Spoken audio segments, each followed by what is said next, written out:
ಓಂ ಶ್ರುತಿಸ್ಮೃತಿಪುರಾಣಾನಾಂ ಆಲಯಂ ಕರುಣಾಲಯಂ ನಮಾಮಿ ಭಗವತ್ಪಾದಶಂಕರಂ ಲೋಕಶಂಕರಂ ಶಂಕರಂ ಶಂಕರಾಚಾರ್ಯಂ ಕೇಶವಂ ಬಾದರಾಯಣಂ ಸೂತ್ರಭಾಷ್ಯಕೃತೌ ವಂದೇ ಭಗವಂತೌ ಪುನಃ ಪುನಃ. ಜೈ ಗುರುದೇವ್. ನಾವು ಕೃಷ್ಣ ಭಗವಂತನ ಆಶೀರ್ವಾದದಿಂದ ಭಗವದ್ಗೀತೆಯ ಉಪನ್ಯಾಸಗಳು ನೋಡ್ತಾ ಇದ್ದೀವಿ. ಅದರಲ್ಲಿ 7ನೇ ಅಧ್ಯಾಯ ಚಾಪ್ಟರ್ ನೋಡ್ತಾ ಇದ್ದೀವಿ. ಅದರಲ್ಲಿ 16ನೇ ಶ್ಲೋಕ ಅದನ್ನು ನೋಡ್ತಾ ಇದ್ದೀವಿ. ಅಲ್ಲಿ ನೋಡೋಣ.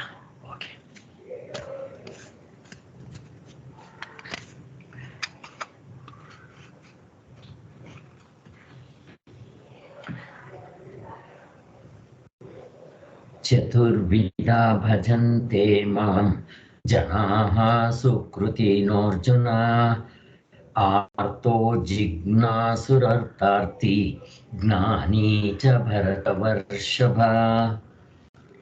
ಇಲ್ಲಿ 4 ಜನ ಭಕ್ತರನ್ನ ಹೇಳ್ತಾ ಇದ್ದಾರೆ. ಇವ್ರು 4 ಜನನೂ ಕೂಡ ಭಕ್ತರೇ.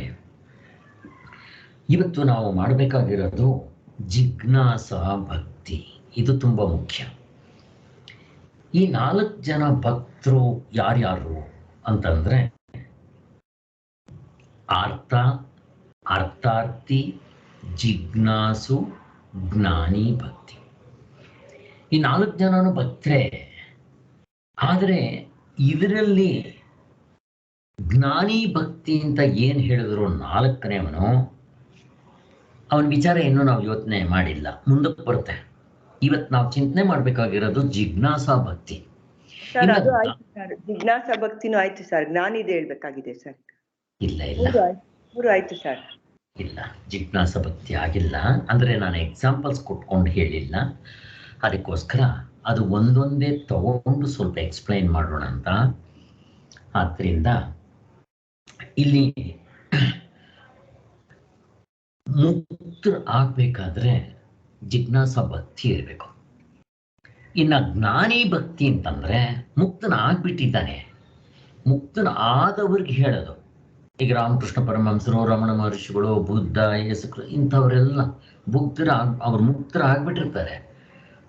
ಹಾಗೆ ಜನಕ ಮಹಾರಾಜ, ಯಾಜ್ಞವಲ್ಕರು ಇವರೆಲ್ಲ ಮುಕ್ತರಾಗಿರ್ತಾರೆ. ಹಾಗೆ ಇನ್ನ ಜಿಜ್ಞಾಸಾ ಭಕ್ತಿ ಅಂದ್ರೆ ಅವನು ಭಕ್ತನೇ, ಆದರೆ ನನಗೆ ದೇವರೇ ಬೇಕು ಅಂತ ಹೋಗ್ತಾ ಇರ್ತಾನೆ ಅವನು.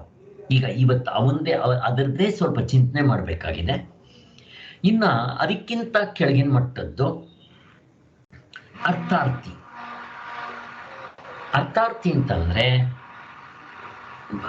ಮೋಸ್ಟ್ ಆಫ್ ದಿ ಪೀಪಲ್ ಅರ್ಥಾರ್ಥಿ ಅಂದ್ರೆ ಪ್ರಪಂಚದಲ್ಲಿ ನನಗೆ ಅದು ಬೇಕು, ಇದು ಬೇಕು, ಮಕ್ಕಳು ಬೇಕಾದ್ರೆ, ವಿದ್ಯೆ ಬೇಕಾದ್ರೆ, ಆರೋಗ್ಯ ಬೇಕಾದ್ರೆ, ಹುಟ್ಟದಾಗಿಂದ ಸಾಯೋವರೆಗೂ ಏನಾದರೂ ಒಂದು ಬೇಕಾಗ್ತಾ ಇರ್ತದೆ.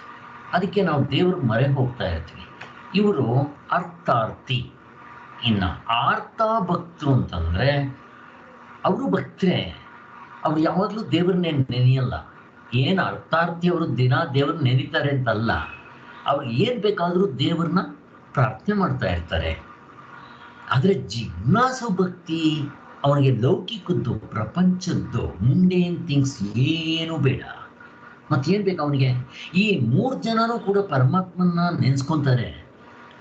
ಆದರೆ ಮೊದಲನೇ 2 ಅರ್ಥಾರ್ಥಿ ಈ ಲೌಕಿಕದ ಪದಾರ್ಥಗಳಿಗೋಸ್ಕರ ದೇವ್ರ ಮೊರೆ ಹೋಗ್ತಾರೆ.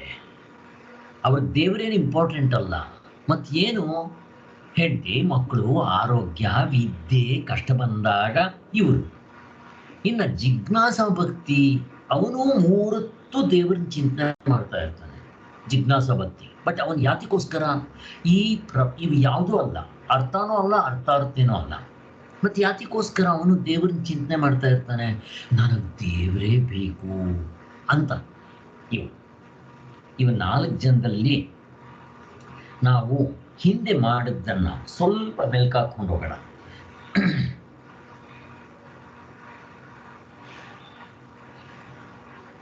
ಇಲ್ಲಿ ಸುಮ್ಮನೆ ಎಕ್ಸಾಂಪಲ್ ಹೇಳ್ತೀನಿ, ಅರ್ಥಾರ್ಥಿ ಆಗಿದೆ. ಈ ಅರ್ಥಾರ್ಥಿ ಇವ್ರದ್ದು ಕಥೆ ಏನಪ್ಪಾ ಅಂತಂದ್ರೆ, ಕಷ್ಟ ಬಂದಾಗ ವೆಂಕಟರಮಣ ಜೊತೆಗೆ ಇವ್ರದ್ದು ನಿಮ್ಗೊಂದು ಎಕ್ಸಾಂಪಲ್ ಕೊಡ್ತೀನಿ ನೋಡ್ರಿ, ಚೆನ್ನಾಗಿ ಅರ್ಥ ಆಗುತ್ತೆ ನಿಮಗೆ. ಒಂದು ಊರಿನಲ್ಲಿ ಒಬ್ಬ ರಾಜ ಇದ್ದ. ಆ ರಾಜ ತನ್ನ ರಾಜ್ಯದಲ್ಲಿರೋ ಎಲ್ಲ ವಸ್ತುಗಳನ್ನ ಪ್ರದರ್ಶನಕ್ಕೆ ಇಡಲಾಗಿದೆ. ಪಕ್ಕದಲ್ಲಿ ರಾಜ ಕೂಡ ಕೂತಿದ್ದಾನೆ. ಯಾರಾದ್ರೂ ಒಂದು ವಸ್ತು ತಗೊಂಡು ಹೋಗ್ಬೋದು. ತಗೊಂಡ್ರೆ ರಾಜನ್ ಕೇಳಬೇಕು, ಇಲ್ಲ ಪ್ರಪಂಚದ ವಸ್ತುಗಳು ತಗೋಬೇಕು. ಅಲ್ಲಿ ಫ್ರಿಜ್ಜು, ಟಿವಿ, ಮಿಕ್ಸಿ ಎಲ್ಲ ಇದೆ, ಫ್ರೀ, ಒಂದೇ ತಗೋಬೇಕು. ಏನ್ ನುಗ್ಲು ಜನ ಬರ್ತಾ ಇದ್ದಾರೆ, ಎಲ್ಲಿ ಮುಗ್ದೋಗುತ್ತೋ ಅಂತ ಹೇಳಿ ಆ ನುಗ್ನಲ್ಲಿ ಒಂದೊಂದು ವಸ್ತುವನ್ನ ಕೈನಲ್ಲಿ ಇಟ್ಕೊಂಡು ಓಡೋಗ್ತಾ ಇದ್ದಾರೆ. ರಾಜ ಪಕ್ಕದಲ್ಲಿ ಕೂತಿದ್ದಾನೆ. ರಾಜನ್ ಯಾರು ಕೇಳೋರಿಲ್ಲ. ಕೊನೆಗೆ ಸಾಯಂಕಾಲದಷ್ಟೊತ್ತು ಒಂದು ಹುಡುಗಿ ಬಂದಿದ್ದೆ. ರಾಜನ್ ನೀನೇ ನನಗೆ ಬೇಕು ಅಂತ ಕೇಳ್ತಾಳೆ. ಹಾಗೆ ಕೇಳಿದ ತಕ್ಷಣ ಅವಾಗ ಆ ರಾಜ, ನೀನ್ ಯಾಕೆ ನನ್ ಕೇಳ್ತೀಯ, ಬೇರೆಯವರಲ್ಲಿ ಏನೇನೋ ಕೇಳ್ತಾ ಇದ್ದಾರಲ್ಲ ಅಂತ ಕೇಳಿದಾಗ, ನನಗೆ ನೀನೇ ಬೇಕು. ಯಾಕೆ, ನನಗೆ ನೀನ್ ಸಿಕ್ಕಿದ್ರೆ ಈ ರಾಜ್ಯ ಪೂರ್ತಿ ನಿಂದೆ, ಇದರಲ್ಲೆಲ್ಲ ನಿಂದೆ ಆಗಿರೋದ್ರಿಂದ ನನಗೆಲ್ಲ ಸಿಗುತ್ತೆ ಅಂತ ಹೇಳ್ತಾರಲ್ಲ, ಹಾಗೆ ಇದು ಜಿಜ್ಞಾಸ ಭಕ್ತಿ ಹೇಳ್ತಾ ಇರೋದು. ಆದ್ರಿಂದ ನಾವು ಪರಮಾತ್ಮನ ಹಿಡ್ಕೋಬೇಕು. ನೋಡ್ರಿ, ರಾಜನ ಒಬ್ಬನ ಇಟ್ಕೊಂಡ್ರೆ ನನಗೆಲ್ಲ ಸಿಗುತ್ತೋ ಇಲ್ವೋ, ಹಾಗೆ ಪ್ರಪಂಚದಲ್ಲಿ ಪರಮಾತ್ಮನು ಎಲ್ಲವನ್ನೂ ಸೃಷ್ಟಿ ಮಾಡ್ದ. ಅದ್ರ ಜೊತೆಯಲ್ಲಿ ಪರಮಾತ್ಮನೂ ಕೂತಿದ್ದಾನೆ. ಪರಮಾತ್ಮನ ಆಯ್ಕೊಳ್ಳೋರು ಯಾರಪ್ಪ? ಸನ್ಯಾಸಿಗಳು ಬಿಟ್ರೆ, ನಿಜವಾದ ಸನ್ಯಾಸಿಗಳು. ನನಗೆ ದೇವರೇ ಬೇಕು ಅಂತ ಇಟ್ಕೊಳ್ಳೋರು ವಿವೇಕಾನಂದರು, ರಾಮಕೃಷ್ಣ ಪರಮಹಂಸರು, ಅಂಥವ್ರು, ರಮಣ ಮಹರ್ಷಿಗಳು, ಈ ತರ ಇಂಥವ್ರು ಬಿಟ್ರೆ, ಅದನ್ನ ನಿಮಗೆ ಡೀಟೇಲ್ ಆಗಿ ಹೇಳೋದಿದೆ ವಿತ್ ಎಕ್ಸಾಂಪಲ್ಸು, ಮತ್ತು ಅದು ಕೊಟ್ಟು ತೋರಿಸ್ಬೇಕಾಗಿದೆ. ಇನ್ನ ಇವರೆಂಥವ್ರು ಅಂತಂದ್ರೆ ಯಾರು? ಅರ್ಥಾರ್ಥಿ. ಇವ್ರು ಎಂಥವ್ರಪ್ಪ ಅಂದರೆ, ನಿಮ್ಗೆ ಎಕ್ಸಾಂಪಲ್ ಹೇಳಿದ್ರೆ ಚೆನ್ನಾಗಿ ಅರ್ಥ ಆಗುತ್ತೆ. ಒಂದ್ಸಾರಿ ಏನಾಯ್ತು, ಒಬ್ಬ ರಾಜ ಬೇಟೆಗೆ ಹೋಗಿದ್ದ. ಬೇಟೆಗೆ ಹೋದ್ರೆ ಅಲ್ಲಿ ಎಷ್ಟು ಬೆಳಿಗ್ಗೆಯಿಂದ ಸಾಯಂಕಾಲದವರೆಗೂ ನೋಡ್ತಾ ಇದ್ದಾನೆ, ಯಾವುದು ಸಿಗ್ಲಿಲ್ಲ ಬೇಟೆಗೆ. ಸರಿ ಅಂತಂದ್ಬಿಟ್ಟು ಹಾಗೇ ಕಷ್ಟಪಟ್ಕೊಂಡು ಎಲ್ಲೆಲ್ಲೋ ದೂರ ಬಂದ್ಬಿಟ್ಟಿದ್ದಾನೆ. ಎಲ್ಲ ಸೈನಿಕರೆಲ್ಲ ಅದಲ್ ಬದಲಾಗ್ಬಿಟ್ಟಿದ್ದಾರೆ. ಅಂದ್ರೆ ಯಾರಿಗೂ ಸಿಗ್ತಾ ಇಲ್ಲ, ದೂರ ಆಗ್ಬಿಟ್ಟಿದ್ದಾರೆ, ಎಲ್ಲರೂ ಕಳೆದೋಗ್ಬಿಟ್ಟಿದ್ದಾರೆ. ರಾಜನ್ಗೆ ಆಯಾಸ ಆಗ್ಬಿಟ್ಟಿದೆ, ಆಹಾರ ಇಲ್ಲ, ಜಾಗ ಗೊತ್ತಾಗ್ತಾ ಇಲ್ಲ. ಕೊನೆಗೆ ಅವನ ಕತ್ತಿ ಗಿತ್ತಿ ಆ ಬಾಣಗಳನ್ನೆಲ್ಲ ಅಲ್ಲಿಟ್ಟು ನೀರು ಕುಡಿಯೋಣ ಅಂತ ಹೇಳಿ ಆ ನದಿನಲ್ಲಿ ನೀರು ಕುಡಿಯೋದಕ್ಕೆ ಹಿಂಗೆ ತಗೊಂಡು ಕುಡಿತಾ ಇದ್ದಾನೆ. ಆ ಎಲ್ಲಿತ್ತೋ ಆ ಹುಲಿ ಬಂದಿದ್ದೆ ಚಂಗಂತ ಇವನ್ ಮೇಲೆ ಎಗರ್ಬಿಡ್ತು. ರಾಜರು, ವೀರರು, ಶೂರರು, ಧೀರರು ಭುಜದಲ್ಲಿ ಬಲ ಇತ್ತು. ಆ ಹುಲಿ ನಿಂಗೆ ಇಟ್ಕೊಂಬಿಟ್ಟ. ಈಗ ಆ ಹುಲಿ ಇವನಿಗೇನು ಮಾಡೋಕ್ಕಾಗ್ತಾ ಇಲ್ಲ, ಹಿಂಗೆ ಬರ್ಚಕ್ ಹೋಗುತ್ತೆ. ಇವನು ಭದ್ರವಾಗಿ ಇಟ್ಕೊಂಡಿದ್ದಾನೆ. ಆ ಹುಲಿಗೆ ಎಷ್ಟು ಶಕ್ತಿ ಇದೆ, ಇವನಿಗೂ ಅಷ್ಟೇ ಶಕ್ತಿ ಇದೆ. ರಾಜರು, ಟಿಪ್ಪು ಸುಲ್ತಾನ್ ಜ್ಞಾಪಕ ಮಾಡ್ಕೊಳ್ರಿ. ಆಮೇಲೆ ಏನಾಯ್ತು, ಒಂದು 1/4 ಗಂಟೆ ಆಯ್ತು. ಆ ಹುಲಿನೂ ಏನು ಮಾಡೋಕ್ಕಾಗ್ತಾ ಇಲ್ಲ. ರಾಜನ ಹತ್ರ ಒಂದು ಸೊಂಟಕ್ಕೆ, ಒಂದು ಹೊಟ್ಟೆಗೆ ಒಂದು ಚಾಕು ಇಟ್ಕೊಂಡಿದ್ದಾನೆ. ಆ ಚಾಕು ಹಿಂಗ್ ತೆಗೆದು ಅದ್ರ ಹೊಟ್ಟೆಗೆ ಹಾಕೋಣ ಅಂತ ಒಂದು ಕೈ ತೆಗೆದ್ರೆ ಬಿಡುತ್ತೆ. ಬೇರೆ ದಾರಿ ಇಲ್ಲ, ಹಿಂಗೆ ಇಟ್ಕೊಂಡಿದ್ದಾನೆ, ನೋಡೋಣ ದೇವ್ರು ಏನು ಮಾಡ್ತಾನೆ ಅಂತ. ಅಲ್ಲಿ ಒಂದು ಮೇಕೆ ಕಾಯೋ ಹುಡುಗ ಹೋಗ್ತಾ ಇದ್ದ. ಅವನು ಬಂದಿದ ತಕ್ಷಣ ಬಾಯಿಲಿ. ಅವ್ನು ನೋಡಿದ ತಕ್ಷಣ ಭಯ ಆಗೋಯ್ತು. ಹೆದರ್ಕೋಬೇಡ, ನಾನು ಇದ್ದೀನಿ ಬಾ ಅಂದ. ನೋಡು, ನನ್ನ ಹೊಟ್ಟೆಗೆ ಚಾಕು ಸಿಕ್ಸ್ಕೊಂಡಿದ್ದೀನಿ, ಅದನ್ನ ತೆಗೆದು ಅದ್ರ ಹೊಟ್ಟೆಗೆ ಹಾಕು ಅಂತಂದ. ಅಯ್ಯೋ, ನಾನು ಬರೋದಪ್ಪ, ಕಚ್ಚಾಕ್ಬಿಡುತ್ತೆ. ನೋಡು ಹೆಂಗೆ ಇಟ್ಕೊಂಡಿದ್ದೀನಿ ನಾನು, ಏನು ಮಾಡಲ್ಲ ಅದು ಅಂತಂದ. ಕೊನೆಗೆ ಅವನು ಧೈರ್ಯ ಮಾಡಿ ಅದನ್ನ ಆ ಹೊಟ್ಟೆಗೆ ಹಾಕ್ತಾ ಚಾಕು, ಹುಲಿ ಸತ್ತೋಯ್ತು. ಈಗ ರಾಜನಿಗೆ ಎಷ್ಟು ಖುಷಿಯಾಗಿರ್ಬೇಕು. ನೀನ್ಗೇನು ಬೇಕಾದರೂ ಕೇಳೋ ಅಂತ ಹುಡುಗನ ಕೇಳಿದ್ರೆ, ನನ್ನ ಹತ್ರ ಬಿಡಿ ಇದೆ, ಬೆಂಕಿ ಕೊಡಿ, ಇಲ್ಲ ನನ್ನ ಹತ್ರ ಬಿಳಿದೆಲೆ ಅಡಿಕೆ ಇದೆ, ಸ್ವಲ್ಪ ಸುಣ್ಣ ಕೊಡಿ, ಇಲ್ಲ ಸ್ವಲ್ಪ ನಿಶ್ಯ ಕೊಡಿ, ಮತ್ತೆ ಸ್ವಲ್ಪ ಈ ತರ ಯಾರಾದ್ರೂ ಕೇಳ್ತಾರೇನೋ? ಹೇಳಿ, ಯಾರು ಹೇಳ್ರಿ? ನಾ ಇಂಥವನ್ ಕೇಳ್ತಾ ಇದ್ದೀವಿ. ರಾಜ ಅವನ ಒಂದು ಹಳ್ಳಿಯನ್ನೇ ಅವನಿಗೆ ಕೊಡ್ಬೇಕು ಅಂತಿದ್ದ. ನೀನ್ ಕೇಳದೆ ಬೀಡಿ, ಸಿಗರೇಟು, ಬೆಂಕಿ ಕಡ್ಡಿ, ವಿಳೆದೆಲೆ, ಅಡಿಕೆ ಗಿಡಕೆ, ಸುಣ್ಣ ಹಿಂಗ್ ಕೇಳಿದ್ರೆ ತಥಾಸ್ತು ಕೊಡ್ತೀನಿ ಹೋಗು ಅಂತಾನೆ. ಸೊ ಈ ಅರ್ಥಾರ್ಥಿ ಅವ್ರ ಕತೆ ಇಂಥದ್ದು. ಹಾಗೆ ಅದಕ್ಕೆ ನಾವು ಏನು ಕೇಳ್ಕೋಬಾರ್ದು ದೇವ್ರ ಹತ್ರ, ದೇವರೇ ಬೇಕು ಅಂತ ಕೇಳಬೇಕು. ಹಾಗೆ ಅದು ಜಿಜ್ಞಾಸ ಭಕ್ತಿ ಆಗ್ಬಿಡುತ್ತೆ. ಏನಾದರೂ ಕೇಳ್ಕೊಂಡ್ರೆ ಅವಾಗ ನಾವೇನು ಮಾಡ್ತೇವೆ, ಕಷ್ಟ ಬಂದಾಗ ವೆಂಕಟರಮಣ ಅಂತ ಈ ಗಜೇಂದ್ರ ಮೋಕ್ಷ, ದ್ರೌಪದಿ ವಸ್ತ್ರಾಪರಣ, ಮತ್ತೆ ಪರೀಕ್ಷಿತ ಮಹಾರಾಜು, ಅಜಮಿಳ, ಇವರೆಲ್ಲ ಈ ಥರ ಭಕ್ತರು ಕಷ್ಟ ಬಂದಾಗ ಕೇಳ್ಕೊಳ್ಳೋದು ಹೀಗೆ. ಆದ್ದರಿಂದ ಇದನ್ನೆಲ್ಲ ನಾವು ನೋಡಿದ್ದಾಯ್ತು. ಮತ್ತು ಇದರಲ್ಲಿ ಗ್ರೇಡೇಷನ್ಸ್ ಇದೆ. ದೇವರಿಗೂ ಜ್ಞಾನಿಗೂ ಏನು ವ್ಯತ್ಯಾಸ ಇಲ್ಲ. ಭಗವಂತ ಹೇಳ್ತಾನಲ್ಲಿ, ನಾನು ಮತ್ತೆ ಜ್ಞಾನಿ ಅಂದ್ರೆ ಮುಕ್ತನಾದವನು, ಏನು ವ್ಯತ್ಯಾಸ ಇಲ್ಲ. ಅವನ ಆತ್ಮನೂ ನನ್ನ ಆತ್ಮನೂ ಒಂದೇ, ಅವನು ನಾನು ಎರಡು ಒಂದೇ. ಇವನು ರಿಯಲೈಸ್ ಆಗಿರ್ತಾನೆ, ಅವನು ಅವತಾರ ಪುರುಷನಾಗಿರ್ತಾನೆ, ರಾಮನ ಕೃಷ್ಣನ ಆಗಿರ್ಬೋದು. ಬಟ್ ಇಬ್ಬರಿಗೂ ಏನು ವ್ಯತ್ಯಾಸ ಇಲ್ಲ. ಯಾವಾಗ ರಿಯಲೈಸ್ ಆಗ್ಬಿಡ್ತೀರೋ ಇವನಿಗೆ ಕಾಮ, ಕ್ರೋಧ, ಲೋಭ, ಮೋಹ, ಮದಮಾತ್ಸರ್ಯಗಳು ಇರೋಲ್ಲ, ಏನೇನು ಇರಲ್ಲ, ಅಹಂಕಾರ ಇರಲ್ಲ. ಇದು ಜ್ಞಾನಿ ಭಕ್ತಿ. ನಾವು ಜಿಜ್ಞಾಸ ಭಕ್ತಿಯಿಂದ ಜ್ಞಾನಿ ಭಕ್ತಿಗೆ ಹೋಗ್ಬೇಕು ಅಂತ ಹೇಳಿದ್ರು. ಈ 4 ಜನ ಕೂಡ ಕೊನೆಯೊಂದು ಬಿಟ್ಬಿಡ್ರಿ, ಅವನು ಇನ್ನು ಮಿಕ್ಕಿರೋ 3 ಜನ ಇರ್ತಲ್ಲ, ಅರ್ಥಾರ್ಥಿ, ಜಿಜ್ಞಾಸು. ಇವರು ಧರ್ಮ ಅರ್ಥ ಕಾಮ ಮೋಕ್ಷ, ಧರ್ಮವನ್ನು ಬಿಡಬಾರದು. ಚೆನ್ನಾಗಿ ಜ್ಞಾಪಕ ಇಟ್ಕೊಳ್ರಿ. ಇವರು ಕಷ್ಟ ಬಂದಾಗ ವೆಂಕಟರಮಣ ಅಂತಾಗ್ಲಿ, ಪ್ರಪಂಚದ ಲೌಕಿಕ ವಸ್ತುಗಳಿಗೋಸ್ಕರ ದೇವ್ರಿಗೆ ಮರೆ ಹೋಗೋರು ಅಂತ ಆದರೂ ಕೂಡ ಈ ಬೇಸಿಕ್ ರೂಲ್ಸ್ ಇದೆ ನೋಡ್ರಿ, ಧರ್ಮ ಅರ್ಥ ಕಾಮ ಮೋಕ್ಷ. ಅರ್ಥ ಕಾಮ ಬಿಟ್ಟಿಲ್ಲ, ಬಟ್ ಧರ್ಮದ ಬೇಸ್ ಮೇಲೆ ಮೋಸ, ವಂಚನೆ, ಕಪಟ ಇಲ್ಲಿ ಇರಬಾರ್ದು. ಸ್ವೇಚ್ಛಾ ಪ್ರವೃತ್ತಿಗೆ ಇಲ್ಲಿ ದಾರಿ ಇಲ್ಲ. ಹಾಗೆ ಮಾಡ್ಕೊಂಡ್ ಬಂದ್ರೆ ನಾವು ಮೋಕ್ಷಕ್ಕೆ ಹೋಗ್ತೀವಿ, ಕೊನೆಗೆ ಮುಮುಕ್ಷತ್ವ ಬರುತ್ತಿಲ್ಲಿ ಅಂತ ಹೇಳ್ತಾ ಇರೋದು. ಮತ್ತೆ ಇವ್ರಿಗೆ ಇನ್ನೂ ಒಂದು ಎಕ್ಸಾಂಪಲ್ ಕೊಡ್ತೀನಿ ನೋಡ್ರಿ ನಿಮ್ಗೆ. ಒಂದ್ಸಾರಿ ಏನಾಯ್ತು, ಒಂದು ಮನೆಯಲ್ಲಿ ಒಂದು ಹುಡುಗಿ ಇದ್ಲು. ಸಾಯಂಕಾಲ ಆಯ್ತು, ಕತ್ಲೆ ಆಯ್ತು, ಅಜ್ಜಿ ಮಧ್ಯಾಹ್ನನೇ ಹೋಗಿದ್ಲು. ಬಂದ್ಬಿಡ್ತೀನಿ ಅಂತ ಹೇಳಿ ಹೋಗಿದ್ಲು. ಇವಳಿಗೆ ಸಾಯಂಕಾಲ ಆಯ್ತು, ಆ ಚಿಕ್ಕ ಹುಡುಗಿ ಭಯ ಆಗಕ್ಕೆ ಶುರುವಾಯ್ತು. ಅವಾಗ ಅವಳೇನ್ ಮಾಡಿದ್ಲು, ದೇವ್ರೇ ನಮ್ಮ ಅಜ್ಜಿ ಹೊರಗಡೆ ಹೋಗಿದ್ದಾಳೆ, ನೀನ್ ಪಾಪ ನನಗೆ ಭಯ ಆಗ್ತಾ ಇದೆ ಅಂತ ಕೇಳಿದ್ಲು. ಈಗ ದೇವರು ಬರಕ್ ಶುರುವಾಗಿ ಆ ಥರ ಇನ್ನೇನು ದೇವರು ಬರಬೇಕು, ಇನ್ನೂ ಬಂದಿಲ್ಲ, ಇವಳಷ್ಟು ಕೇಳ್ಕೊಂಡ್ಲು. ಅಜ್ಜಿ ಬಂದ್ಬಿಟ್ಲು.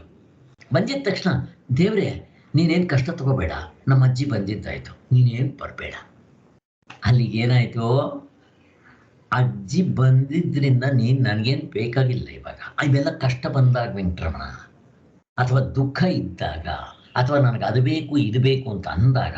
ಸೊ ಇವುಗಳನ್ನ ನಾವು ಚೆನ್ನಾಗಿ ಅರ್ಥ ಮಾಡಿಕೊಂಡು ನಾವು ಯಾವ ಭಕ್ತರಾಗಿದ್ದೀವಿ ಅದಕ್ಕಿಂತ ಮೇಲಕ್ಕೆ ಹೋಗೋದಕ್ಕೆ ಪ್ರಯತ್ನ ಮಾಡಬೇಕು. ಇಷ್ಟಂತೂ ತುಂಬ ಹಿಂದೆ ಆಗಿತ್ತು, ಇವತ್ತು ನಾನು ಇನ್ನು ಮುಂದಕ್ಕೆ ಹೋಗಬೇಕಾಗಿದೆ.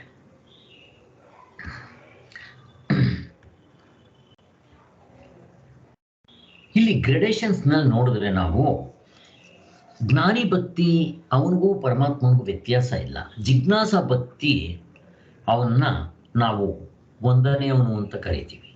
ಅವನಿಗಿಂತ ಸ್ವಲ್ಪ ಕೆಳಗಿರೋವನು ಅಂದರೆ ಅರ್ಥಾರ್ಥಿ. ಅಂದರೆ ಅವನಿಗೆ ಪ್ರಪಂಚದಲ್ಲಿ ಏನಾದರೂ ಅವನು ಪರಮಾತ್ಮನ ಕೇಳ್ಕೊತಾ ಇರ್ತಾನೆ, ನನಗೆ ಅದು ಕೊಡು ಇದು ಕೊಡು. ಆ ಹುಡುಗನ ಹೇಳಿದ್ನಲ್ಲ, ಮದುವೆ ಆಗಬೇಕು, ವಿದ್ಯೆ ಬರಬೇಕು, ಕೆಲಸ ಸಿಗಬೇಕು, ಹಣ ಬರಬೇಕು, ಮದುವೆ ಆಗಬೇಕು, ಮಕ್ಕಳ ಹೆಂಡತಿ ಸಿಗಬೇಕು, ಹೀಗೆ ಕೇಳ್ಕೊತಾ ಹೋಗೋದು ಇದು. ಇನ್ನು ಅದಕ್ಕಿಂತ ಕೆಳಗೆ 4ನೇ ಲೆವೆಲ್ದು ಕೆಳಗಿನ ಮಟ್ಟದ್ದು ಅಂತಂದರೆ ಅರ್ಥಾರ್ಥಿ, ಆರ್ತಾಭಕ್ತಿ. ಕಷ್ಟ ಬಂದಾಗ ವೆಂಕಟರಮಣ, ಅಲ್ಲಿಗೆ ಆರ್ತಾಗಿಂತ ಅರ್ಥಾರ್ಥಿ ಮೇಲು. ಯಾಕೆಂದ್ರೆ ಇವನಿಗೆ ಪ್ರತಿದಿನ ಕಷ್ಟಗಳಿದ್ದೇ ಇರುತ್ತೆ, ದೇವ್ರನ್ನ ಅಟ್ಲೀಸ್ಟ್ ಪ್ರಾರ್ಥನೆ ಮಾಡ್ತಾ ಇರ್ತಾನೆ. ಅವನಿಗೆ ಯಾವಾಗಲೂ ಒಂದ್ಸರಿ ಮುಂಡೇನ್ ಟೈಮ್ನಲ್ಲಿ ಭಗವಂತನ ಪ್ರಾರ್ಥನೆ ಮಾಡೋದು. ಇನ್ನು ಜಿಜ್ಞಾಸ ಭಕ್ತಿಗೆ ಮುಂಡೇನ್ ಥಿಂಗ್ಸ್ಗಲ್ಲ, ಪರಮಾತ್ಮನೇ ಬೇಕು ಅಂತ ಪರಮಾತ್ಮನನ್ನೇ ಭಜಿಸ್ತಾ ಇರ್ತಾನೆ. ಇವನು ನಾವಿದಾಗಬೇಕು. ಇದಾದ್ರೆ ನಾವು ಮತ್ತೆ ಈ ಜಿಜ್ಞಾಸ ಭಕ್ತಿ ಆಗಬೇಕಾದ್ರೆ ನಾವು ಸತ್ವಗುಣದಲ್ಲಿ ಇರಬೇಕು. ಎಷ್ಟು ಚೆನ್ನಾಗಿದೆ ನೋಡ್ರಿ. ಫಸ್ಟ್ ಆಫ್ ಆಲ್ ನಾವು ಸತ್ವಗುಣದಲ್ಲಿ ಇದ್ದೀವ ಚೆಕ್ ಮಾಡ್ಕೋಬೇಕು. ಸೊ ಇದಕ್ಕೆ ನಾನು ನಿಮಗೆ ಎಕ್ಸಾಂಪಲ್ ಸಮೇತ ಕೊಡ್ತೀನಿ, ನಿಮ್ಗೆ ಇನ್ನೂ ಚೆನ್ನಾಗಿರುತ್ತೆ. ಜಿಜ್ಞಾಸಾ ಭಕ್ತಿ ಸತ್ವಗುಣ ಇರಬೇಕು. ಇದಕ್ಕೆ ನಾನು ಆ ಹುಡುಗಿದ ಎಕ್ಸಾಂಪಲ್ ಕೊಟ್ಟಿದ್ದು. ಪ್ರಪಂಚದಲ್ಲಿರೋ ಎಲ್ಲ ವಸ್ತುಗಳನ್ನ ಇಟ್ಟು ಪಕ್ಕದಲ್ಲಿ ರಾಜ ಕೂತ್ಕೊಂತಾನೆ ಅಂತ. ಈ ಸನ್ಯಾಸಿಗಳು ಮಾತ್ರ ದೇವರು ಬೇಕು ಅಂತ ಆಯ್ಕೊಂತಾರೆ. ಇನ್ನು ಮಿಕ್ಕದವರು ನನಗೆ ಅದು ಬೇಕು, ಹೆಂಡತಿ ಬೇಕು, ಮಕ್ಕಳು ಬೇಕು, ಅದು ಬೇಕು, ಆಸ್ತಿ ಬೇಕು, ಪಾಸ್ತಿ, ಇವನ್ನ ಆಯ್ಕೊಂತಾರೆ ಅಂತ ಹೇಳಿದೆ. ಇದು ಎಕ್ಸಾಂಪಲ್. ಈಗ ನಾನು ಇಂಥವ್ರನ್ನ ಎಕ್ಸಾಂಪಲ್ ಸಮೇತ ಎಕ್ಸ್ಪ್ಲೇನ್ ಮಾಡ್ತೀನಿ, ಚೆನ್ನಾಗಿ ಅರ್ಥ ಆಗುತ್ತೆ. ಮೊದಲನೇದು ನಮ್ಮ ಎದುರುಗಡೆ ಸಿಗೋದು ಪುರಂದರದಾಸರು. ಗೊತ್ತಲ್ವಾ ಅವ್ರ ಜೀವನ ಚರಿತ್ರೆ? ಪುರಂದರದಾಸರು ತುಂಬ ಜಿಪುಣರಾಗಿರ್ತಾರೆ. ಎಷ್ಟು ಜಿಪುಣರಾಗಿರ್ತಾರೆ ಅಂತಂದ್ರೆ, ಅವರು ನವಕೋಟಿ ನಾರಾಯಣ ಅವರ ಪುರಂದರದಾಸರು ಆಗಕ್ ಮೊದಲು ಸರಿ ಒಂದ್ಸರಿ ಏನಾಗುತ್ತೆ, ಇವರು ಅಂಗಡಿಗೆ ಒಬ್ರು ಬರ್ತಾರೆ. ಬಂದಿದ್ದೆ, ನನ್ನ ಮಗಳದು ಮದುವೆ ಇದೆ, ನೀವೇನಾದರೂ ಸಹಾಯ ಮಾಡಬೇಕು, ನನ್ನ ಮಗಳ ಮದುವೆ ಮಾಡಬೇಕು, ನಾನು ತುಂಬ ಬಡವ ಬ್ರಾಹ್ಮಣ, ಏನಾದರೂ ಮಾಡಿ ಅಂತ ಕೇಳ್ಕೊಂತಾನೆ. ಏನಿಲ್ಲ ಹೋಗೋ ಅಂತಾನೆ. ಕೊನೆಗೆ ಅವನ ಹತ್ರ ಹೋಗದೆ ಇರೋ ಕಾಸುಗಳು ಇರುತ್ತೆ ಅಂತ ಅವನು ಇಟ್ಕೊಂಡಿರ್ತಾನೆ. ಅವನು ಭಿಕ್ಷದವ್ರಿಗೆ ಇವ್ರಿಗೆ ಕೊಡೋಕ್ಕೆ ಅಂತ ಒಂದು 4 ಕೊಡ್ತಾನೆ. ಆಗ ದೇವರು ಅವನ ದೇವ್ರ ರೂಪದಲ್ಲಿ ಬಂದಿರ್ತಾನೋ ಇವನ್ ಪರೀಕ್ಷೆ ಮಾಡೋದಕ್ಕೆ. ಎಲ್ಲರಿಗೂ ಇದು ಈ ಥರ ಆಗೋದಿಲ್ಲ. ಅವನ ಹಿಂದಿನ ಜನ್ಮ ಸಂಸ್ಕಾರ ಏನೋ ಇತ್ತು, ಅದಕ್ಕೆ ಹೇಳಿದ್ದು ನಾವು ಸಾಧನೆ ಮಾಡ್ತಾ ಇದ್ರೆ ವ್ಯರ್ಥ ಆಗೋದಿಲ್ಲ ಅಂತ 6ನೇ ಅಧ್ಯಾಯದಲ್ಲಿ ಹೇಳಿದ್ದು. ಪುರಂದರದಾಸರು ಇವಾಗ ಜಿಪುಣರು. ಈ ಜನ್ಮದಲ್ಲಿ ಯಾವ ಪುಣ್ಯದ ಫಲದಿಂದಲೂ ಅವರು ಜಿಪುಣರಾಗಿದ್ದಾರೆ. ಅದು ಹಾಗೇ ಇರೋಲ್ಲ. ಹಿಂದಿನ ಜನ್ಮದಲ್ಲಿ ಬೇಕಾದಷ್ಟು ಸಾಧನೆ ಮಾಡಿ ಅವರು ಜಿಜ್ಞಾಸಾ ಭಕ್ತಿಗೆ ಬಂದಿದ್ರು. ಬಟ್ ಇನ್ಯಾವುದೋ ಕಾರಣದಿಂದ ಅದು ಮುಚ್ಕೊಂಡ್ಬಿಟ್ಟಿತ್ತು. ವಾಲ್ಮೀಕಿ, ಅಂಗುಲಿಮಾಲ, ಹಾಗೆ ಇವ್ರಿಗೂ ಜಿಪುಣತನ ಬಂದ್ಬಿಟ್ಟಿತ್ತು. ನವಕೋಟಿ ನಾರಾಯಣ ಅವರು. ಆಮೇಲೆ ಏನಾಯ್ತು, ಸರಿ ಅಂತಂದ್ಬಿಟ್ಟು ನಂತರ ಇಷ್ಟೇ ಇರೋದು ಹೋಗ ಅಂತ ಕಳಿಸ್ಬಿಡ್ತಾರೆ. ಅವ್ರೇನ್ ಮಾಡ್ತಾರೆ, ಅವ್ರ ಹೆಂಡತಿ ಹತ್ರ ಹೋಗ್ತಾರೆ. ಹೋಗಿದ್ದಮ್ಮ, ನನ್ನ ಮಗಳದು ಮದುವೆ ಇದೆ, ನೀನೇನಾದರೂ ಸಹಾಯ ಮಾಡ್ಬೇಕಮ್ಮ ಅಂತ ಕೇಳ್ತಾರೆ. ಆಕೆ ಏನ್ ಮಾಡ್ತಾಳೆ, ತನ್ನ ಮೂರ್ತಿ ತೆಗೆದುಕೊಟ್ಬಿಡ್ತಾಳೆ. ಅದೇನು ವಜ್ರದ್ದಾಗುತ್ತೋ ಏನೋ. ಅವ್ರು ನವಕೋಟಿ ನಾರಾಯಣ ಪುರಂದರದಾಸರು ಕೊಟ್ಟಿದ ತಕ್ಷಣ ಇವ್ರು ಏನ್ ಮಾಡ್ತಾರೆ ಅಂದ್ರೆ, ಈ ಪುರಂದರದಾಸರ ಅಂಗಡಿಗೆ ಬಂದು ಇದು ತಗೊಂಡು ನನಗೆ ದುಡ್ಡು ಕೊಡಿ ಅಂತ ಕೇಳ್ತಾರೆ. ನನ್ನ ಮಗಳ ಮದುವೆ ಮಾಡ್ತೀನಿ ಅಂತ. ಯಾರೋ ಭಕ್ತರು ಕೊಟ್ಟರು, ತಗೊಳ್ಳಿ ಅಂತ ಕೊಡ್ತಾರೆ. ಅವ್ರಿಗೆ ಆಶ್ಚರ್ಯ ಆಗುತ್ತೆ. ಸರಾಪ್ ಅಂಗಡಿಯೇ, ಅವ್ರಿಗೆ ಬೇರೆಯವರ ಮೈ ಮೇಲಿರೋ ಒಡವೆ ಯಾವುದು, ಯಾರ ಅಂಗಡಿದು ಎಲ್ಲ ಗೊತ್ತಿರುತ್ತೆ, ಇನ್ನು ಅವ್ರ ಹೆಂಡತಿದ್ ಗೊತ್ತಿರಲ್ವೇನೋ. ಆಮೇಲೆ ಏನಾಯ್ತು, ಅವ್ರಿಗೆ ಡೌಟ್ ಬಂತು. ಸರಿ ಇಲ್ಲೇ ಕೂತ್ಕೋ, ನಾನು ದುಡ್ಡು ತೊಗೊಂಡ್ಬರ್ತೀನಿ ಅಂತ ಹೇಳಿ ಬೀರು ಒಳಗಡೆ ಇಟ್ಬಿಟ್ಟು, ಕಬ್ಬು ಪೆಟ್ಟಿಲಿ ಇಟ್ಬಿಟ್ಟು ಬೀಗ ಮಾಡಿಕೊಂಡು ಮನೆಗೆ ಹೋಗ್ತಾರೆ. ಮನೆಗೆ ಹೋಗ್ಬಿಟ್ಟು ನೀನು ಮುಕ್ತಿ ಕೊಡು. ಮುಕ್ತಿ ನೋಡ್ತಾರೆ, ಇರಲ್ಲ. ಮುಕ್ತಿ ಕೊಡು ಅಂತಾರೆ. ಈಗ ಅವಳಿಗೆ ಒಳ್ಳೆ ಪೀಕ್ಲಾಟ ಆಯಿತು. ಹೆಂಡತಿಗೆ ಒಳಕ್ಕೆ ಹೋಗ್ತಾಳೆ. ದೇವ್ರ ಮನೆಗೆ ಹೋಗ್ಬಿಟ್ಟು ದೇವ್ರ ಹತ್ರ ಪ್ರಾರ್ಥನೆ ಮಾಡಿಕೊಂಡು, ಆಯ್ತಪ್ಪ, ಇನ್ನು ಅವ್ರ ಮುಕ್ತಿ ಕೇಳಿದ್ರು ನಾನು ಕೊಡದೇ ಇದ್ದರೆ ನಾನು ಸಾಯದೆ, ಅದ್ರ ಬದಲು ನೀನು ನೆನೆಸ್ಕೊಂಡು ನಾನು ಸಾಯ್ತೀನಿ ಅಂತ ಹೇಳಿ ಒಂದು ಲೋಟದಲ್ಲಿ ವಿಷ ಹಾಕ್ಕೊಂಡು ಕುಡಿಯಕ್ಕೆ ಹೋಗ್ತಾಳೆ. ಟಣ್ಣಂತ ಶಬ್ದ ಆಗುತ್ತೆ ಲೋಟದಲ್ಲಿ. ನೋಡಿದ್ರೆ ಮುಕ್ತಿ ಇದೆ, ಎತ್ತ ಹಂಗೆ ಕೊಟ್ಬಿಡ್ತಾಳೆ ಮುಕ್ತಿನ. ಈಗ ಪುರಂದರದಾಸರು ಗಂಡನಿಗೆ ಆಶ್ಚರ್ಯ ಆಯಿತು. ಅರೆ, ಅಂಗಡಿಯಲ್ಲೊಂದಿದೆ, ಇಲ್ಲೊಂದಿದೆ, ಎಲ್ಲಿ ಇದು ಎರಡು ಹೆಂಗ್ ಬರುತ್ತೆ ಅಂತ ಓಡ್ ಬರ್ತಾರೆ. ಓಡ್ ಬಂದು ಬೀರು ಭಾಗ ತೆಗೆದು ನೋಡ್ತಾರೆ, ಅಲ್ಲಿಲ್ಲ. ಹಾಗಾದ್ರೆ ಅಲ್ಲಿಂದ ಇಲ್ಲಿ ಹೇಗೆ ಬಂತು? ನಾನೇ ತಂದಿದ್ದು. ಅಲ್ಲಿ ನೋಡ್ತಾರೆ, ಅವನಿಲ್ಲ, ಹೋಗ್ಬಿಟ್ಟಿದೆ. ಸ್ವಾಮಿ, ಎಲ್ಲರ ಜೀವನದಲ್ಲೂ ಹಿಂಗಾಗೋದಿಲ್ಲ. ಒಬ್ಬೊಬ್ಬರ ಜೀವನದಲ್ಲಿ ಒಂದೊಂದು ಥರ ಆಗತ್ತೆ. ಯಾವಾಗ ಅವ್ರ ಜೀವನದಲ್ಲಿ ಇದಾಯ್ತೋ ಆಗ ಸಾಕ್ಷಾತ್ ಪರಮಾತ್ಮ ಬಂದಿದ್ದ, ಸಂಶಯ ಇಲ್ಲ. ನಾನೆಂಥ ಪಾಪಿ, ದೇವರು ಬಂದರೆ ನಾನು ಕೊಡ್ಲಿಲ್ವೇ ಅಂತ ಹೇಳಿ ಇದನ್ನ ವೈರಾಗ್ಯ ಅಂತ ಕರೀತಾರೆ. ಇದನ್ನ ಮುಮುಕ್ಷತ್ವ ಅಂತ ಕರೀತಾರೆ. ಮನೆಗೆ ಹೋಗ್ತಾರೆ, ಹೆಂಡತಿಗೆ ನಡೆದಿದ್ದೆಲ್ಲ ಹೇಳ್ತಾರೆ. ನಾನು ಪಾಪಿ, ನಿನಗೂ ದೇವ್ರ ದರ್ಶನ ಆಯಿತು, ನನಗೂ ಆಯಿತು, ಆದರೆ ಇಬ್ಬರು ಗುರುತಿಸ್ಲಿಲ್ಲ. ಈಗ ಗುರುತಿಸಕ್ಕೆ ಹೋಗ್ಬೇಕು, ಬಾ, ಇನ್ನು ಸಾಕು, ಈ ಆಸ್ತಿ ಪಾಸ್ತಿ ಮಾಡೋದು ಬೇಡ ಅಂತ ಹೇಳಿ ಆ ಹೊಸಲ ಮೇಲೆ ಕೃಷ್ಣಾರ್ಪಣ ಮಸ್ತು ಅಂತ ಹೇಳಿ ಅವ್ರ ಹೆಂಡತಿ ಒಂದು ಮಗ ಇರ್ತಾನೆ, ಎಲ್ಲರೂ ಮನೆ ಬಿಟ್ಟು ಹೋಗ್ಬಿಡ್ತಾರೆ. ನೋಡ್ರಿ, ವೈರಾಗ್ಯ ಅಂದರೆ ಇದು. ನಿತ್ಯಾನಿತ್ಯ ವಸ್ತುಗಳು ವಿವೇಕ ಮಾಡ್ಕೊಂಡಿರ್ಬೇಕು. ಇವ್ರು ಯಾವಾಗ ಮಾಡಿದ್ರು? ಅಷ್ಟು ಜಿಪುಣರು. ಇದನ್ನ ನಾನು ಹೇಳೋದು. ಇದನ್ನು ಸಂಸ್ಕಾರ ರೂಪದಲ್ಲಿ ಇರುತ್ತೆ, ಒಳ್ಳೆಯದು ಇರುತ್ತೆ, ಕೆಟ್ಟದ್ದು ಇರುತ್ತೆ. ನಾವು ಅದಕ್ಕೇನೆ ಈ ಜನ್ಮದಲ್ಲಿ ಎಷ್ಟಾದರೆ ಅಷ್ಟು ಒಳ್ಳೆಯ ಸಂಸ್ಕಾರ ಕೂಡಾಗ್ತಾ ಇರಬೇಕು. ಮೂರೊತ್ತು ಇದನ್ನು ಓದೋದು, ಕೇಳೋದು, ಮತ್ತು ಇದನ್ನೇ ಚಿಂತನೆ ಮಾಡೋದು, ಇದನ್ನೇ ಮಾತಾಡೋದು, ಇದನ್ನೇ ಹೇಳೋದು, ಕೇಳೋದು, ಇವುಗಳು ಮಾಡ್ತಾ ಇದ್ದರೆ ನಮ್ಮ ಸಂಸ್ಕಾರ ಗೊತ್ತಿಲ್ಲದಂಗೆ ಬೆಳೀತಾ ಇರುತ್ತೆ. ಅದು ಫಲ ಕೊಟ್ಟೇ ಕೊಡುತ್ತೆ, ಕೆಟ್ಟದ್ದಾದರೂ ಅಷ್ಟೇ, ಒಳ್ಳೆಯದಾದರೂ ಅಷ್ಟೇ. ಸೊ ಇದು ನಮ್ಮ ಕೈನಲ್ಲಿದೆ. ಇದು ಮೊದಲನೇ ಎಕ್ಸಾಂಪಲ್. ಇವ್ರನ್ನ ಜಿಜ್ಞಾಸ ಭಕ್ತಿ ಅಂತ ಕರೀತಾರೆ. ಇವ್ರನ್ನ ಎಲ್ಲರನ್ನೂ ಅಲ್ಲ, ಜಿಜ್ಞಾಸ ಭಕ್ತಿ ಇದು ಒಂದು ಎಕ್ಸಾಂಪಲ್. ಇನ್ನು ತುಳಸಿದಾಸರು ಗೊತ್ತಲ್ವ ನಮಗೆ? ತುಳಸಿದಾಸರು ಮದುವೆ ಆಗಿರುತ್ತೆ. ತುಳಸಿದಾಸರಾಗಕ್ಕೆ ಮೊದಲು ನಾನು ಹೇಳ್ತಾ ಇರೋದು, ಅವರ ಹೊಸ್ದಾಗಿ ಮದುವೆ ಆಗಿರುತ್ತೆ, ಹೆಂಡತಿ ಇರ್ತಾಳೆ, ಇನ್ನು ತವ್ರ ಮನೆಗೆ ಒಂದ್ಸಾರಿ ಕಳಿಸ್ಬೇಕಾಗತ್ತೆ. ಸರಿ, ಅವ್ರು ಕಳ್ಸೋಕ್ಕೆ ಇಷ್ಟ ಇಲ್ಲ, ಹೋಗೋದು ಬೇಡ ಅಂತ ಇರ್ತಾರೆ. ಇಲ್ಲ ಹೋಗಲೇಬೇಕು ಅಂತ ಅವ್ರ ತಂದೆ ಬಂದಿರ್ತಾರೆ ಕರ್ಕೊಂಡು ಹೋಗೋದಕ್ಕೆ. ಇನ್ನು ಕಳ್ಸೋಕ್ಕಾಗಲ್ಲ ಅಂತ ಹೇಳೋಕ್ಕೆ ಬರೋಲ್ಲ ಅಂತ ಹೇಳಿ ಅಲ್ಲಿ ಇದ್ರವರೆಗೂ ಅವ್ರು ಎಲ್ಲಿವರೆಗೂ ಹೋಗ್ತಾರೋ ಅಲ್ಲಿವರೆಗೂ ಕಳಿಸ್ಬಿಟ್ಟು ವಾಪಸ್ ಬರ್ತಾರೆ. ಬಂದರೆ ಮನಸ್ಸು ನಿಲ್ತಾ ಇಲ್ಲ, ಹೆಂಡತಿ ನೋಡಬೇಕು ಅನ್ನಿಸ್ತಾ ಇದೆ. ಇನ್ನೂ ಒಂದು 6 ಗಂಟೆನೂ ಆಗಿಲ್ಲ. ಬೆಳಿಗ್ಗೆ ಕಳಿಸಿದ್ದಾರೆ, ಸಾಯಂಕಾಲದಷ್ಟೊತ್ತಿಗೆ, ಮಧ್ಯಾಹ್ನದಷ್ಟೊತ್ತಿಗೆ ತುಂಬ ಮನಸ್ಸಿನ ಅದೇ ನೆನಪು. ಕೊನೆಗೆ ರಾತ್ರಿ ಆಯಿತು, ಮಲಗಿದ್ರೆ ನಿದ್ದೆ ಬರ್ತಾ ಇಲ್ಲ, ಒಂಥರ ಬಿಲಬಿಲ ಅಂತ ಒದ್ದಾಡ್ದಂಗೆ ಆಗ್ತಾ ಇದೆ. ಹೆಂಡತಿ ನೋಡಬೇಕು. ಇದನ್ನೇ ಮೋಹ, ಅಟ್ಯಾಚ್ಮೆಂಟ್, ತಾದಾತ್ಮ ಭಾವನೆ ಮತ್ತು ಅಟ್ಯಾಚ್ಮೆಂಟ್, ಮೋಹ, ಇದನ್ನು ಅಭಿಮಾನ ಹಿಂಗೆಲ್ಲ ಕರೀತಾರೆ. ಕೊನೆಗೇನಾಗುತ್ತೆ, ಅವ್ರು ತಡ್ಕೊಳಕ್ಕಾಗೋದಿಲ್ಲ. ಆವಾಗ ಏನು ಮಾಡ್ತಾರೆ, ನದಿ ದಾಟ್ಕೊಂಡು ಹೋಗಬೇಕು. ಅಲ್ಲಿ ಹೋದರೆ ಜೋರಾಗಿ ಮಳೆ ಬರ್ತಾ ಇದೆ, ಅಲ್ಲಿ ಪ್ರವಾಹ ಹರಿತಾ ಇದೆ. ಆ ದೋಣಿಯವ್ರನ್ನ ಕೇಳ್ತಾರೆ, ನನಗೆ ಈ ನದಿ ದಾಟಿಸ್ಬಿಡು ಅಂತ. ಅವನು ಹೇಳ್ತಾನೆ, ಸ್ವಾಮಿಯೇ, ಯಾರೂ ಈ ಕಡೆ ಹೋಗಂಗಿಲ್ಲ, ಹೋದರೆ ನೀವು ಬದುಕಲ್ಲ, ನಾನು ಬದುಕಲ್ಲ, ಇಬ್ಬರು ಸತ್ತೋಗ್ತೀವಿ, ನಾವು ಬರಲ್ಲ ಅಂತ ಹೋಗ್ತಾರೆ. ನಿನ್ಗೆ ಎಷ್ಟು ದುಡ್ಡು ಬೇಕಾದರೂ ಕೊಡ್ತೀನಿ, ನಾನು ದಾಟ್ಸು ಅಂತಾರೆ. ನಿಮ್ಗೆ ದುಡ್ಡು ಯಾರಿಗೆ ಬೇಕು ಅಂತ ಹೇಳ್ತಾರೆ. ಕೊನೆಗೆ ಯಾರು ದಾಟ್ಸೋರಿಲ್ಲ. ಕೊನೆಗೆ ಏನಾಗುತ್ತೆ ಅಂದರೆ, ಕತ್ಲೆ, ಮಳೆ ಬರ್ತಾ ಇದೆ, ಪ್ರವಾಹ ಹರಿತಾ ಇದೆ. ಅಂಥ ಸಮಯದಲ್ಲಿ ಒಂದು ಮರದ ದಿಂಬಿ ಹರ್ಕೊಂಡು ಹೋಗ್ತಾ ಇರುತ್ತೆ. ಅದನ್ನು ಹಿಡ್ಕೊಂಡು ಹಾಗೆ ತೇಲ್ಕೊಂಡು ಈಜಾಡ್ಕೊಂಡು ಆ ಕಡೆ ದಡ ದಾಟ್ತಾರೆ. ದಾಟ್ಬಿಟ್ಟು ಆ ಕಡೆ ದಡದ ಕಡೆ ಹೋಗಿದ ತಕ್ಷಣ ಅವ್ರ ಹೆಂಡತಿ ಮನೆಗೆ ಹುಡ್ಕೊಂಡು ಹೋಗಿದ್ದೆ, ಮುಂದೆಗಡೆಯಿಂದ ಹೋಗೋದಕ್ಕೆ ಅವಮಾನ. ಈಗ ತಾನೇ ಮನೆಗೆ ಕಳಿಸಿದ್ದೀನಿ, ಮುಂದೆಗಡೆಯಿಂದ ಯಾವ ಮುಖ ಇಟ್ಕೊಂಡು ಹೋಗ್ಲಿ ಅಂತೇಳಿ ಹಿಂದೆಗಡೆ ನೋಡ್ತಾರೆ.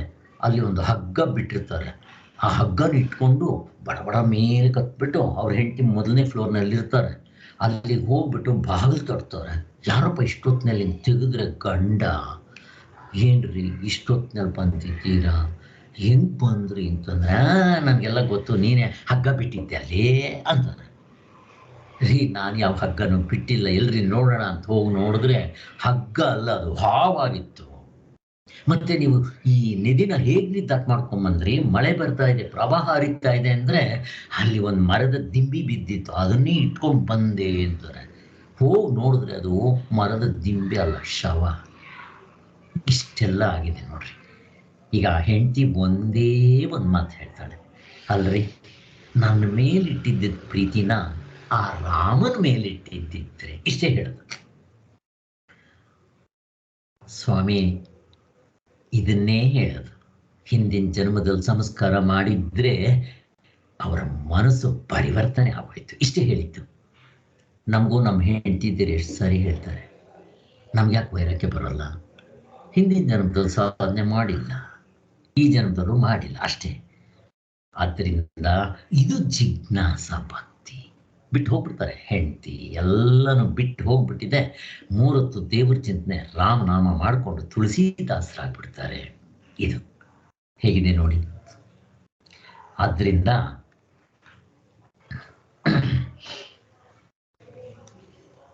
ಇವರೆಲ್ಲ ಜಿಜ್ಞಾಸ ಭಕ್ತಿ. ಇಲ್ಲಿಂದ ಸ್ಟಾರ್ಟ್ ಆಗುತ್ತೆ ಸ್ವಾಮಿ ನಿಜವಾದ ಸಾಧನೆ. ನಾವು ನೋಡ್ಕೋಬೇಕು, ಜಿಜ್ಞಾಸ ಭಕ್ತಿ ನನಗೆ ಈ ಥರ ಅರ್ಜ್ ಬಂದಿದೆಯಾ ಅಂತ. ಇನ್ನು ಅನ್ನಮಯ ಪಿಕ್ಚರ್ ನೀವು ನೋಡಿದ್ದೀರಾ? ನಾನು ಅದನ್ನು ನಿಮಗೆ ವಿಡಿಯೋನೇ ತೋರಿಸ್ತೀನಿ ನಾಳೆ ಆದರೆ. ಇನ್ನು ಸಮರ್ಥ ರಾಮದಾಸರು, ಎಲ್ರಿಗೂ ಗೊತ್ತು ನಮಗೆ ಸಮರ್ಥ ರಾಮದಾಸರು, ಬರೀ ಲಂಗೋಟೆ ಹಾಕ್ಕೊಂಡಿದ್ದವರು. ಅವ್ರಿಗೆ 12 ವರ್ಷಗಳ ಕಾಲ ಅವರು ತಪಸ್ ಮಾಡಿರ್ತಾರೆ ನೀರಿನಲ್ಲಿ. ಅರ್ಧ ಇದರಿಗೆ ಅವ್ರ ಜೀವನ ಚರಿತ್ರೆ ಎಲ್ಲ ನಾವು ಹೇಳಿದ್ದೀವಿ, ನಿಮ್ಗೆಲ್ರಿಗೂ ಗೊತ್ತಿರಬೇಕು. ಆಮೇಲೆ ಅವರಿಗೆ ಅವ್ರ ತಾಯಿ ತುಂಬ ಬಲಾತ್ಕಾರ ಮಾಡ್ತಾ ಇರ್ತಾರೆ. ನಿಮ್ಮ ಅಣ್ಣ ನೋಡು, ಕುಲಕರ್ಣಿ ಅಂತ ಅವರು ಬ್ರಾಹ್ಮಣರು, ಎಷ್ಟು ಕೆಲಸ ಮಾಡ್ತಾನೆ, ನಿಮ್ಮ ತಂದೆ ವ್ಯವಹಾರ ಎಲ್ಲ ನೋಡ್ಕೊತಾನೆ, ನೀನೇನು ಮಾಡ್ತಾ ಇಲ್ವಲ್ಲ, ಅದಕ್ಕೋಸ್ಕರ ನೀನು ಮದುವೆ ಮಾಡ್ಕೋ ಅಂತ ತುಂಬ ಬಲಾತ್ಕಾರ ಮಾಡ್ತಾರೆ. ತಾಯಿ ಬಲಾತ್ಕಾರಕ್ಕೋಸ್ಕರ ಆಯ್ತು ಅಂತ ಒಪ್ಕೊತಾರೆ. ಮದುವೆ ಮಂಟಪದಲ್ಲಿ ತಾಳಿ ಕಟ್ಟುವಾಗ ಆ ಐನವರು ಸಾವಧಾನ್ ಅಂತ ಹೇಳ್ತಾರೆ. ಸಾವಧಾನ್ ಅಂತ ಹೇಳಿದ ತಕ್ಷಣ ಅವ್ರಿಗೆ ಅಯ್ಯೋ, ನಾನು ಸಾವಧಾನ ಅಂತ ಹೇಳ್ತಾ ಇದ್ದಾರೆ, ನಾನು ನೋಡಿದ್ರೆ ದೇವರು ನಿನ್ನೂ ಕಂಡುಕೊಂಡಿಲ್ವಲ್ಲ ಅಂತ ಹೇಳಿ ಮದುವೆ ಮಂಟಪ ಅಲ್ಲೇ ಬಿಟ್ಟು ಹೋಗ್ಬಿಡ್ತಾರೆ, ಯಾರಿಗೂ ಹೇಳ್ದೆ ಮಾಡದೆ. ಸ್ವಾಮಿ, ಇದು ಜಿಜ್ಞಾಸ ಭಕ್ತಿ. ನನಗೆ ಈ ಥರ ಆಗ್ತಾ ಇದೆಯಾ ಅಂತ ನಾವು ಯೋಚನೆ ಮಾಡ್ಕೋಬೇಕು ಅಂತ.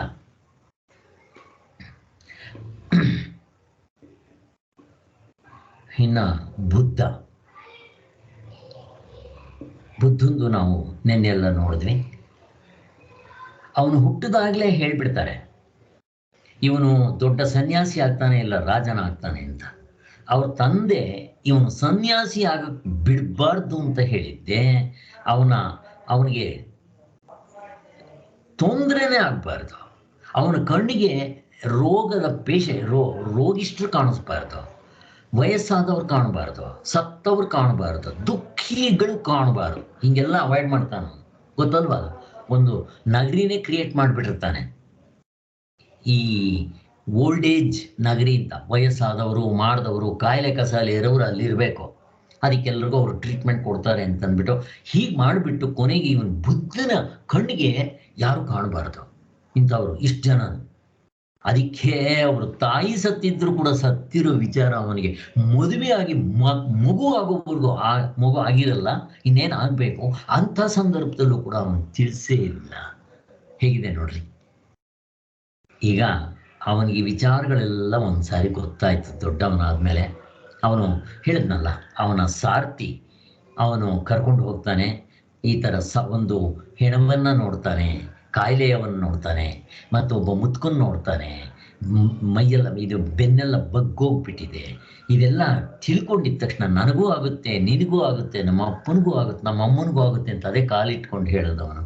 ಹಾಗಾದ್ರೆ ನಾವು ಒಂದಿನ ಸಾಯ್ತೀವಿ, ನಾನು ಸಾಯ್ತೀನಿ ಅಂತ ಗೊತ್ತಾಗಿದ್ದ ತಕ್ಷಣ ಅವನಿಗೆ ಈ ದುಃಖ ಯಾತಕ್ಕೆ, ಈ ಅಗಲಿಕೆ ಯಾಕೆ, ಹಾಗಾದರೆ ಇದಕ್ಕೇನಾದರೂ ಒಂದು ಗೆಲ್ಲಲಿಕ್ಕೆ ಸೊಲ್ಯೂಷನ್ ಉಂಟಾ, ಹಾಗಾದ್ರೆ ನಾನು ಇದನ್ನು ಕಂಡುಹಿಡಿಬೇಕು ಅಂತ ಹೇಳಿ ಅವನಿಗೆ ಬೇಕಾದಷ್ಟು ಬೇಸರ ಆಗ್ಬಿಟ್ಟಿರುತ್ತೆ. ಅವನಿಗೆ ಮದುವೆ ಬೇಡ ಅಂತ ಹೇಳ್ತಾನೆ ಅವನು. ಅವರ ಅಪ್ಪನ ಗಲಾಟೆಗೆ ಮದುವೆ ಮಾಡ್ಕೊಳ್ಳೋದು ಪ್ರತಿಯೊಂದು ಕೂಡ. ಹಾಗೆ ಹೇಳಬೇಕು ಅಂತಂದ್ರೆ ಅವನು ಅಟ್ಲೀಸ್ಟ್ ಅವನಿಗೆ ಈ ಕಾಮದ ಆಸೆ ಬರಲಿ ಅಂಥೇಳಿ ಅವನ ವೇಶ್ಯ ಮನೆಗೆ ಕಳಿಸ್ತಾರೆ, ಅವ್ರ ಕಸಿನ್ನ. ಇವನು ಹೋಗಿದ್ದೆ ವೇಶ್ಯ ಮನೆಯಲ್ಲಿ ಕೂಡ ಅದು ಏನೂ ಮಾಡದೆ ಆ ವೇಶ್ಯ ಅವರಿಗೆಲ್ಲ ಒಂದು ಸಂಸಾರನ ಕ್ರಿಯೇಟ್ ಮಾಡಿಬಿಡ್ತಾನೆ. ಅದು ಕತೆ ನೀವು ನೋಡಿದ್ರೆ ಗೊತ್ತಾಗುತ್ತೆ ಆ ಸೀರಿಯಲ್ಗಳಲ್ಲಿ. ಹಾಗೆ ಇರಲಿ, ಏನಾದರೂ ಇರಲಿ, ಬುದ್ಧ ಎಲ್ಲೋದ್ರೂ ಕೂಡ ಜನಗಳಿಗೆ ಒಳ್ಳೆಯದಾಗ್ತಾ ಇತ್ತು. ಹಾಗೆ ಈಗ ಬುದ್ಧನಿಗೆ ಇದು ಜಿಜ್ಞಾಸ ಭಕ್ತಿ ಮೊದಲಿಂದ ಇತ್ತು ನೋಡ್ರಿ. ಪ್ರಾರಬ್ಧ ಕರ್ಮವನ್ನು ಬದಲಾಯಿಸೋಕ್ಕಾಗಲ್ಲ. ಅವನ ದೇವರ ಕಡೆ ಹೋಗ್ಬೇಕು ಅನ್ನೋದನ್ನು ಅವರ ಅಪ್ಪ ಅಲ್ಲ ಯಾರಿಗೂ ಬದಲಾವಣೆ ಮಾಡೋಕ್ಕೆ ಆಗೋದಿಲ್ಲ. ಚೆನ್ನಾಗಿ ತಿಳ್ಕೊಬೇಕು ನಾವು. ಇವುಗಳನ್ನ ನಾವು ನೋಡಿದ್ರೆ ಏನು ಅನಿಸುತ್ತೆ ಅಂತಂದರೆ, ಯಾರಿಗೆ ಈ ಕಡೆ ಆಸಕ್ತಿ ಇರುತ್ತೋ ಅವ್ರಿಗೆ ತಂದೆ ತಾಯಿಗಳಾದವರು ಪ್ರೋತ್ಸಾಹ ಕೊಟ್ಟು ಅದಕ್ಕೆ ಆ ಕಡೆ ಸಿಗೋ ಹಾಗೆ ಮಾಡಬೇಕು ಅಂತ ನಾವು ಇದು ಅರ್ಥ ಮಾಡ್ಕೋಬೇಕಾಗಿರೋದು. ಸೊ ಇದನ್ನು ಜಿಜ್ಞಾಸಾ ಭಕ್ತಿ ಅಂತ ಹೇಳ್ತಾರೆ. ಅವನು ಒಂದಿನ ರಾತ್ರಿ ಅವನ ಹೆಂಡತಿ ಅವನ ಮಗನ್ನ ಅರಮನೆ ಎಲ್ಲ ಬಿಟ್ಟು ಕಾಡಿಗೆ ಹೋಗ್ಬಿಡ್ತಾನೆ ತಪಸ್ ಮಾಡೋದಕ್ಕೆ. ಹೇಗಿದೆ ನೋಡ್ರಿ, ಇದು ಜಿಜ್ಞಾಸಾ ಭಕ್ತಿ. ಇನ್ನು ಭಕ್ತ ಪ್ರಹ್ಲಾದ ತಗೊಳ್ರಿ. ಅವನು ಚಿಕ್ಕ ವಯಸ್ಸಿನಲ್ಲಿ ಅವನು ಹುಟ್ಟಿದ್ದೆಲ್ಲಿ, ನಾರದರ ಆಶ್ರಮದಲ್ಲಿ. ಆವಾಗ ಸರಿ ಅಲ್ಲಿ ಅವನು ತಾಯಿಯ ಗರ್ಭದಲ್ಲಿದ್ದಾಗಲೇ ನಾರದರು ಅವನಿಗೆ ಓಂ ನಮೋ ನಾರಾಯಣಾಯ ಅಂತ ಹೇಳ್ಕೊಡ್ತಾ ಇದ್ರು. ಹೀಗೆ ಕೃಷ್ಣ ಭಗವಂತ ರುಕ್ಮಿಣಿಗಲ್ಲ, ಯಾರು, ಅಭಿಮನ್ಯು ಅವರ ತಾಯಿ ಸುಭದ್ರೆಗೆ ಪ್ರೆಗ್ನೆಂಟ್ ಆಗಿದ್ದಾಗ, ಗರ್ಭಿಣಿಯಾಗಿದ್ದಾಗ ಆ ಚಕ್ರವ್ಯೂಹಕ್ಕೆ ಹೋಗೋದನ್ನು ಹೇಳ್ತಾ ಇದ್ರೆ ಸುಭದ್ರೆ ನಿದ್ದೆ ಮಾಡಿಬಿಟ್ಟಿದ್ದಾಳೆ. ಒಳಗಡೆ ಮಾತ್ರ ಮಗು ಅಂತ ಇತ್ತಂತೆ. ಕೃಷ್ಣ ಭಗವಂತ ಆಮೇಲೆ ನೋಡ, ಅಯ್ಯಯ್ಯೋ ಅವಳು ಮಲಗಿಬಿಟ್ಟಿದ್ದಾಳೆ, ನಾನು ಮಗುಗೆ ಹೇಳ್ತಾ ಇದ್ದೇನೆ ಅಂತೇಳಿ ನಿಲ್ಲಿಸ್ಬಿಡ್ತಾರ. ಅದಕ್ಕೆ ಹೋಗೋದು ಗೊತ್ತಿರುತ್ತೆ, ಅಲ್ಲಿಂದ ವಾಪಸ್ ಬರೋದು ಗೊತ್ತಿಲ್ಲ. ಹಾಗೆ ಮಕ್ಕಳಿಗೆ ಚಿಕ್ಕ ವಯಸ್ಸಿಂದ ನಾವು ಇದನ್ನು ಕೊಡಬೇಕು.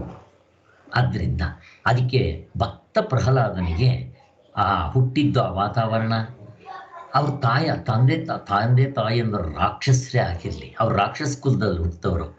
ಇಲ್ಲಿ ಎರಡು ಉಂಟು. ಒಂದು ಬೀಜ ಹೇಗಿರಬೇಕು, ಎರಡನೇದು ಆ ಬೀಜ ಹಾಕಿದ ಮೇಲೆ ಅದಕ್ಕೆ ನೀರು ಗೊಬ್ಬರ ಹಾಕೋದು ಎರಡು ಇರುತ್ತೆ, ಅದಕ್ಕೆ ಬೇಲಿ ಕಟ್ಟೋದು. ಇವು ಎರಡೂ ಇಂಪಾರ್ಟೆಂಟು. ಒಂದೊಂದು ಸಾರಿ ಬೀಜ ನೋಡ್ರಿ, ಇಲ್ಲಿ ಬೀಜ ಚೆನ್ನಾಗಿಲ್ಲ ಅಂತ ಇಟ್ಕೊಂಡ್ರು, ಅವನು ಬೆಳೆದಂಥ ವಾತಾವರಣ ತುಂಬ ಚೆನ್ನಾಗಿದ್ದರಿಂದ ಅವನು ದೇವರ ಕಡೆ ಬಂದ್ಬಿಟ್ಟ.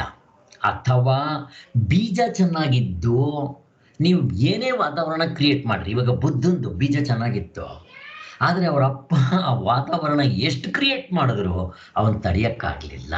ಒಟ್ಟಿನಲ್ಲಿ ನಮಗೆ ಹಿಂದಿನ ಜನ್ಮದ ಸಂಸ್ಕಾರ ಇದ್ದರೆ ಹೀಗಾಗತ್ತೆ ಅಂತ. ಭಕ್ತ ಪ್ರಹ್ಲಾದನ ತಂದೆ ಅವನು ದೇವರ ಕಡೆ ಹೋಗಬಾರ್ದು, ನಾರಾಯಣನ ಹೆಸರು ಹೇಳ್ಬಾರ್ದು ಅಂತ ನಮಗೆ ಗೊತ್ತು, ಎಷ್ಟು ಕಷ್ಟಗಳು ಕೊಡ್ತಾನೆ, ಬಿಟ್ನ. ಆದರೆ ಅಷ್ಟು ದೇವರು ಬೇಕು ಅಂತ ಇರಬೇಕಾದ್ರೆ ಇದನ್ನು ಜಿಜ್ಞಾಸ ಭಕ್ತಿ ಅಂತೀವಿ.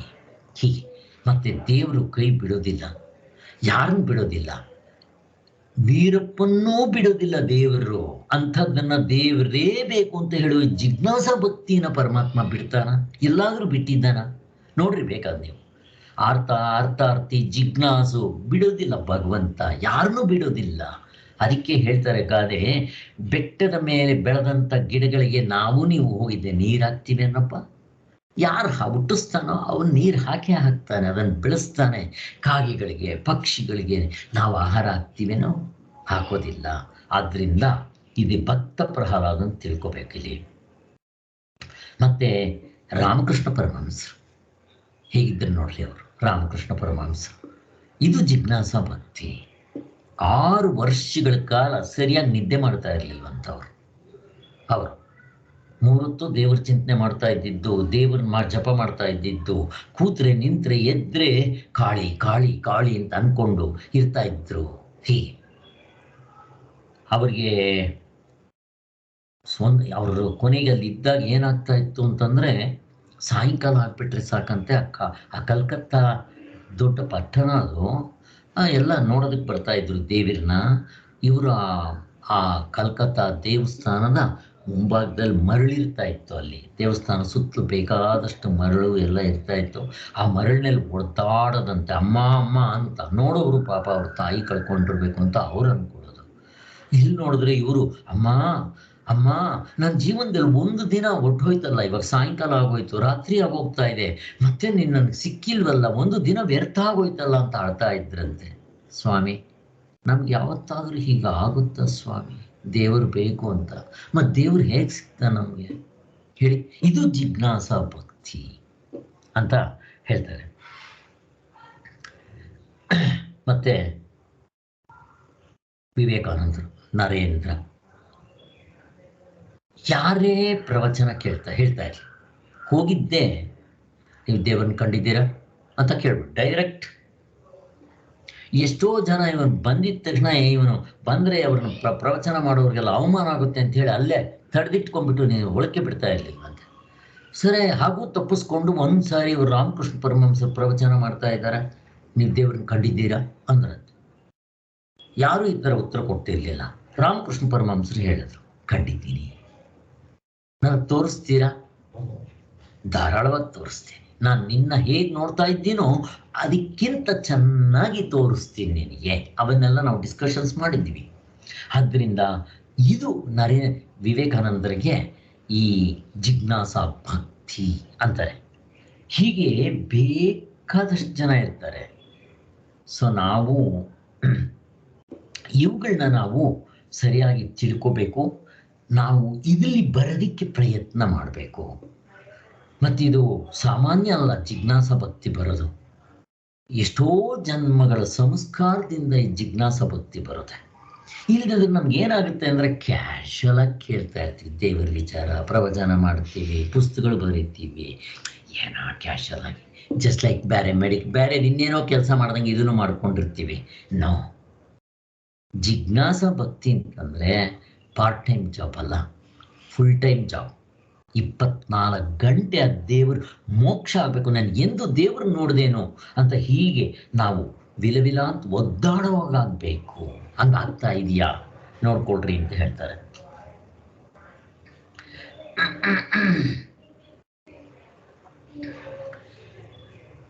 ಮತ್ತೆ ಏಕನಾಥರು ಅವರೆಲ್ಲ ಆ ಕಡೆ ಮಹಾರಾಷ್ಟ್ರದವರು. ಏಕನಾಥರು ಒಂದು ಸಾರಿ ಬೆಳಗಿನ ಜಾವ ಹೋಗಿದ್ದೆ, ನದಿಯಲ್ಲಿ ಸ್ನಾನ ಮಾಡಿಕೊಂಡು ಅವರ ಆಶ್ರಮಕ್ಕೆ ಹೋಗ್ತಾ ಇರ್ತಾರೆ. ಅಲ್ಲಿ ಸುಂದರವಾಗಿರೋ ಹೆಂಗಸರು ಮೈ ತುಂಬ ಒಡವೆಗಳು ಹಾಕ್ಕೊಂಡಿದ್ದಾರೆ, ನಿಂತಿದ್ದಾರೆ ನಮಸ್ಕಾರ ಮಾಡಿಕೊಂಡು. ಕೊನೆಗೆ ಇವ್ರಿಗೆ ನಮಸ್ಕಾರ ಮಾಡಿ ಹಿಂದೆನೇ ಬರ್ತಾ ಇದ್ದಾರಂತೆ. ಯಾರು ನೀವು ಅಂತ ಕೇಳ್ತಾರೆ. ನಾವು ಅಷ್ಟಸಿದ್ಧಿಗಳು ಅಂತ ಹೇಳ್ತಾರೆ. ಮತ್ತು ನನ್ನಿಂದ ಯಾಕೆ ಬರ್ತಾ ಇದ್ದೀರಾ?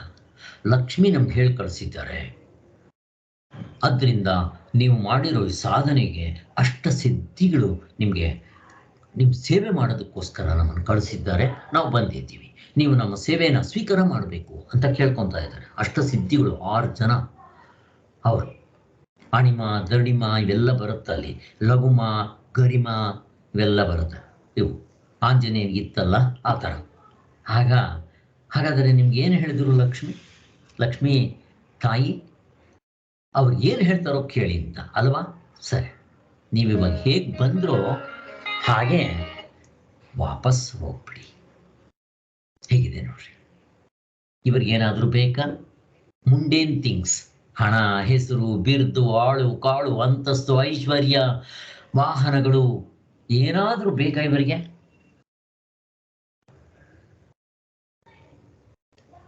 ಆದ್ದರಿಂದ ಇದು ಜಿಜ್ಞಾಸ ಭಕ್ತಿ. ಅವರಿನ್ನೂ ಮುಕ್ತರಾಗಿರಲಿಲ್ಲ, ಅದಕ್ಕೆ ಯಾವುದನ್ನು ಸ್ವೀಕಾರ ಮಾಡಲಿಲ್ಲ. ಬೇಡ, ಮುಕ್ತರಾದ್ಮೇಲೆ ಬೇಕಾ ಸಿದ್ಧಿಗಳು? ಹೇಳ್ರಿ, ನಿಜವಾಗ್ಲೂ ಸಿದ್ಧಿಗಳು ಏನಾದರೂ ಬಂದರೆ ನಮ್ಮನ್ನು ದಾರಿ ತಪ್ಪಿಸ್ಬಿಡುತ್ತೆ.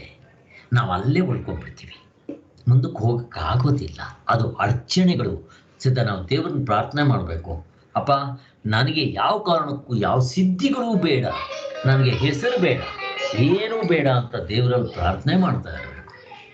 ಜಿಜ್ಞಾಸ ಭಕ್ತಿ ದೇವರು ಸಿಗೋವರೆಗೂ ನನಗೆ ಇಂಥದಕ್ಕೆ ಮರೆ ಹೋಗ್ಬಾರ್ದು. ನಾವು ಇದು ಇಂಪಾರ್ಟೆಂಟ್. ನನಗಿದೆಯಾ ನೋಡ್ಕೋಬೇಕು.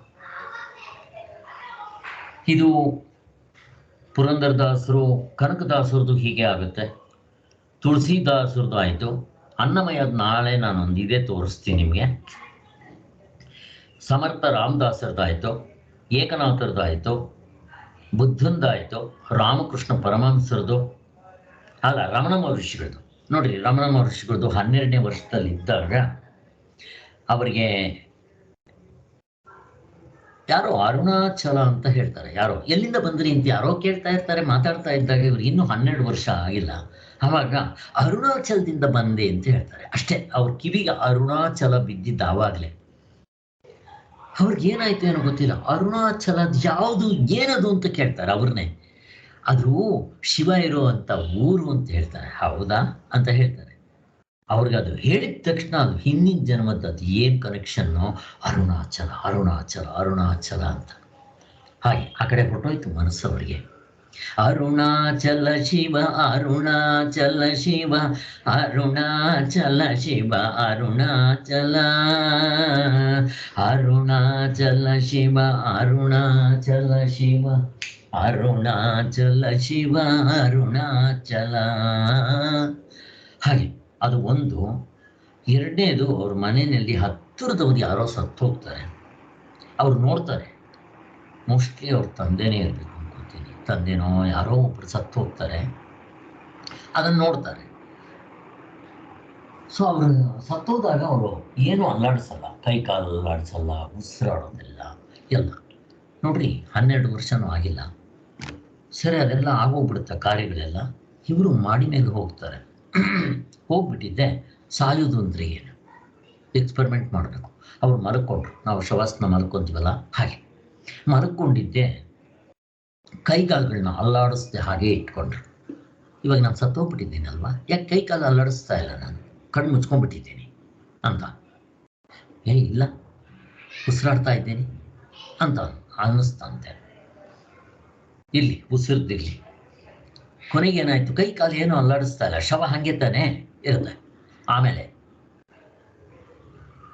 ಮನಸ್ಸು ಕೆಲಸ ಮಾಡ್ತಾ ಇದೆಯಲ್ಲ, ಏನೇನೋ ಯೋಚನೆ ಬರ್ತಾ ಇದೆ, ಆ ಮನಸ್ಸನ್ನು ನಿಲ್ಲಿಸ್ಬೇಕು. ಮನಸ್ಸನ್ನು ನಿಲ್ಲಿಸ್ಬಿಟ್ರೆ ಈಗ ಉಸಿರಾಡ್ತಾ ಇದೆ, ಉಸಿರನ್ನು ಒಂದು ಸ್ವಲ್ಪ ಹೊತ್ತು ಬಿಗಿ ಹಿಡ್ಕೊಂಡ್ರು. ಆದರೂ ನಾನು ಇದ್ದೀನಲ್ಲ, ಮತ್ತು ನಾನು ಯಾರು? ಇದು ಅವ್ರು ನೋಡ್ರಿ, ಯಾವ ಟೀಚರ್ ಇಲ್ಲ, ಏನೂ ಇಲ್ಲ. ಹೂ ಆಮ್ ಐ? ನಾನು ಯಾರೂ? ಹಾಗಾದರೆ ನಾನು ಶರೀರ ಅಲ್ಲ, ಶರೀರನ ಅಲ್ಲಾಡಿಸ್ತಾ ಇಲ್ಲ, ಶವದ ಥರ ಮಲಗಿಬಿಟ್ಟಿದೆ. ಮನಸ್ಸಿನಲ್ಲಿ ಸಂಕಲ್ಪ ವಿಕಲ್ಪಗಳು ಬರ್ತಾ ಇತ್ತು, ಎಲ್ಲ ತಡೆದು ಬಿಟ್ಟಿದ್ದೀನಿ. ಇವಾಗ ಇಲ್ಲ, ಅವಿಲ್ಲ, ಇದಿಲ್ಲ. ಪ್ರಾಣ ಉಸಿರಾಡ್ತಾ ಇದೆ, ಅದನ್ನು ಬಿಗಿ ಹಿಡ್ಕೊಂಡ್ಬಿಟ್ಟಿದ್ದೀನಿ, ಅದು ಉಸಿರಾಡ್ತಾ ಇಲ್ಲ ಇವಾಗ. ಮತ್ತು ನಾನು ಯಾರು? ಇದ್ದೀನೋ ಇಲ್ಲಿ? ಇದು ನಚಿಕೇತ ಯಮಧರ್ಮರಾಜನ ಹತ್ರ ಹೋದಾಗ ಕೇಳಿದ್ದು. ಈ ಪ್ರಾಣಗಳನ್ನ ಬಿಟ್ಟರು ಇರಕ್ಕೆ ಬರುತ್ತಾ? ಶರೀರವನ್ನು ಬಿಟ್ಟರು ಇರಕ್ಕೆ ಬರುತ್ತಾ? ಧರ್ಮ ಅಧರ್ಮಗಳನ್ನ ಮೀರಿದ್ರು ಇರಕ್ಕೆ ಬರುತ್ತಾ ಅಂತ ಪ್ರಶ್ನೆ ಕೇಳಿದ್ದಿತ್ತು. ಅದು ಅವರಿಗೆ ಗೊತ್ತಾಗೋಯ್ತು. I am not this body, mind and intellect. ನಾನು ಈ 19 ಮುಖಗಳು ಅಲ್ಲ, ಇದಕ್ಕಿಂತ ಸಮಥಿಂಗ್ ಬೇರೆ. ಬಟ್ ಕಂಡಿಡಿಯೋಕ್ಕಾಗಲಿಲ್ಲ. ಬಟ್ ಅವ್ರಿಗೆ ಪ್ರಶ್ನೆ ಬಂದ್ಬಿಡ್ತು, yes, I am not this. ನಾವು ಎಷ್ಟು ವರ್ಷಗಳಿಂದ ಅದನ್ನು ಅಧ್ಯಯನ ಮಾಡ್ತೀವಿ, ಮಾತಾಡ್ತೀವಿ, ಹೇಳ್ತೀವಿ, ಪುಸ್ತಕ ಬರಿತೀವಿ, ನಮಗಿನ್ನೂ ಅಷ್ಟು ಬಂತ ಅಂತ. ಕೊನೆಗೇನಾಯ್ತು, ಇವರು ಹೀಗೆ ಇದ್ದರು. ಒಂದು ಸಾರಿ ಇವರು 3 ಹೊತ್ತು ಇವರು ಆಟ ಆಡಲಿ, ಎಲ್ಲಾದರೂ ಆಗಲಿ, ಬರೀ ಇದೇ ಯೋಚನೆ, ನಾನು ಯಾರಾಗಿದ್ರೆ ಇದು ಯಾವುದೂ ಅಲ್ಲ ನಾನು, ಮತ್ತು ನಾನು ಯಾರು? ಇದು ಅವ್ರಿಗೆ ಎಕ್ಸ್ಪರಿಮೆಂಟ್, ಇದು ಅವ್ರ ಪ್ರಶ್ನೆ. ಕೊನೆಗೆ ಒಂದು ಸಾರಿ ಇವರು ಓದಕ್ಕೆ ಕೂತಿದ್ದಾರೆ, ಕಣ್ಣು ಮುಚ್ಕೊಂಡಿದ್ದಾರೆ, ಸುಮ್ಮನೆ ಕೂತಿದ್ದಾರೆ. ಅವ್ರ ಅಣ್ಣ ಏನು ಮಾಡ್ದ ಅಂತಂದರೆ, ಇವನು ಓದ್ತಾ ಇದ್ದಾನ ಅಥವಾ ಆಟ ಆಡ್ತಾ ಇದ್ದಾನ ಅಂಥೇಳಿ ಆ ಪುಸ್ತಕ ತೆಗೆದುಬಿಡ್ತಾನೆ. 1/4 ಗಂಟೆ ತೆಗಿತಾನೆ, ಅರ್ಧ ಗಂಟೆ ತೆಗಿತಾನೆ, ಅವ್ರು ನೋಡೋದೇ ಇಲ್ಲ. ಆವಾಗ ಅವ್ರಿಗೆ, ಹೇಯ್, ಏನು ಮಾಡ್ತಾ ಇದೆಯೋ, ನೀನು ಪುಸ್ತಕ ತೆಗೆದು ಅರ್ಧ ಗಂಟೆ ಆಯ್ತು, ನಿನ್ನ ಪುಸ್ತಕನೇ ಇಲ್ಲಿ ಕೆಳಗಡೆ ಅಂತಂತಾರೆ.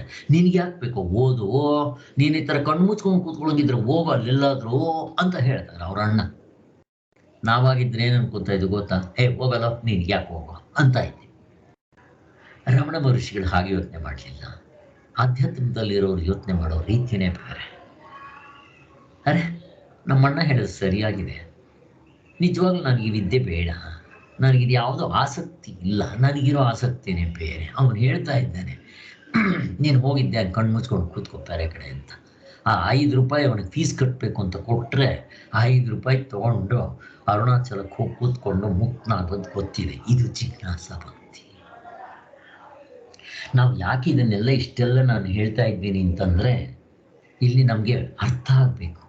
ಅರ್ಥಾರ್ಥಿ, ಜಿಜ್ಞಾಸ 3 ಚೆನ್ನಾಗಿ ಅರ್ಥ ಆಗಿ ಅಟ್ಲೀಸ್ಟ್ ನಾವು ಜಿಜ್ಞಾಸಾ ಭಕ್ತಿಗೆ ಬರಬೇಕು. ಜಿಜ್ಞಾಸಾ ಭಕ್ತಿಗೆ ಬಂದು ನಾವು 3 ಹೊತ್ತು ದೇವ್ರ ಚಿಂತನೆ ಮಾಡ್ತಾ ಧ್ಯಾನ ಯೋಗ ಮಾಡೋಷ್ಟು ಯೋಗ್ಯತೆ ಬಂದರೆ, ನೋಡ್ರಿ, ಮುಕ್ತರಾಗೋದು ಬೇಡ. ಧ್ಯಾನ ಯೋಗ ಅಂತಂದರೆ ನಮ್ಗೆ ಇವಾಗ ಚೆನ್ನಾಗಿ ಅರ್ಥ ಆಗಿದೆ, 6ನೇ ಅಧ್ಯಾಯ ಮುಗಿದಿರೋದ್ರಿಂದ. ಆ ಧ್ಯಾನ ಯೋಗ ಮಾಡೋದಕ್ಕೆ ಯೋಗ್ಯತೆ, ಆ ಎಂಟ್ರಿ ಆದರೆ ಸಾಕು. ಆ ಧ್ಯಾನ ಯೋಗ ಮಾಡಬೇಕಾದ್ರೆ ಎಷ್ಟು ಕ್ವಾಲಿಫಿಕೇಶನ್ಸ್ ಇರಬೇಕು. ಶ್ರವಣ ಮೊದಲೇ ಕೇಳಿರಬೇಕು, ಮನನ ಆಗಿರಬೇಕು, ನಿಧಿಧ್ಯಾಸನ, ಧ್ಯಾನ, ಏಕಾಂತವಾಸ, ಮೌನ, ಕರ್ಮಯೋಗ ಮುಗ್ದೋಗ್ಬಿಟ್ಟಿರ್ಬೇಕು, ಕರ್ಮಗಳು ಬಿದ್ದೋಗ್ಬಿಟ್ಟಿರ್ಬೇಕು. ಕರ್ಮಗಳಿನ್ಯಾವುದೋ ಆ ಕಡೆ ಆಸಕ್ತಿ ಇರಬಾರ್ದು ಪ್ರಪಂಚದಲ್ಲಿ, ಅವು ಬಿದ್ದೋಗ್ಬಿಟ್ಟಿರ್ಬೇಕು.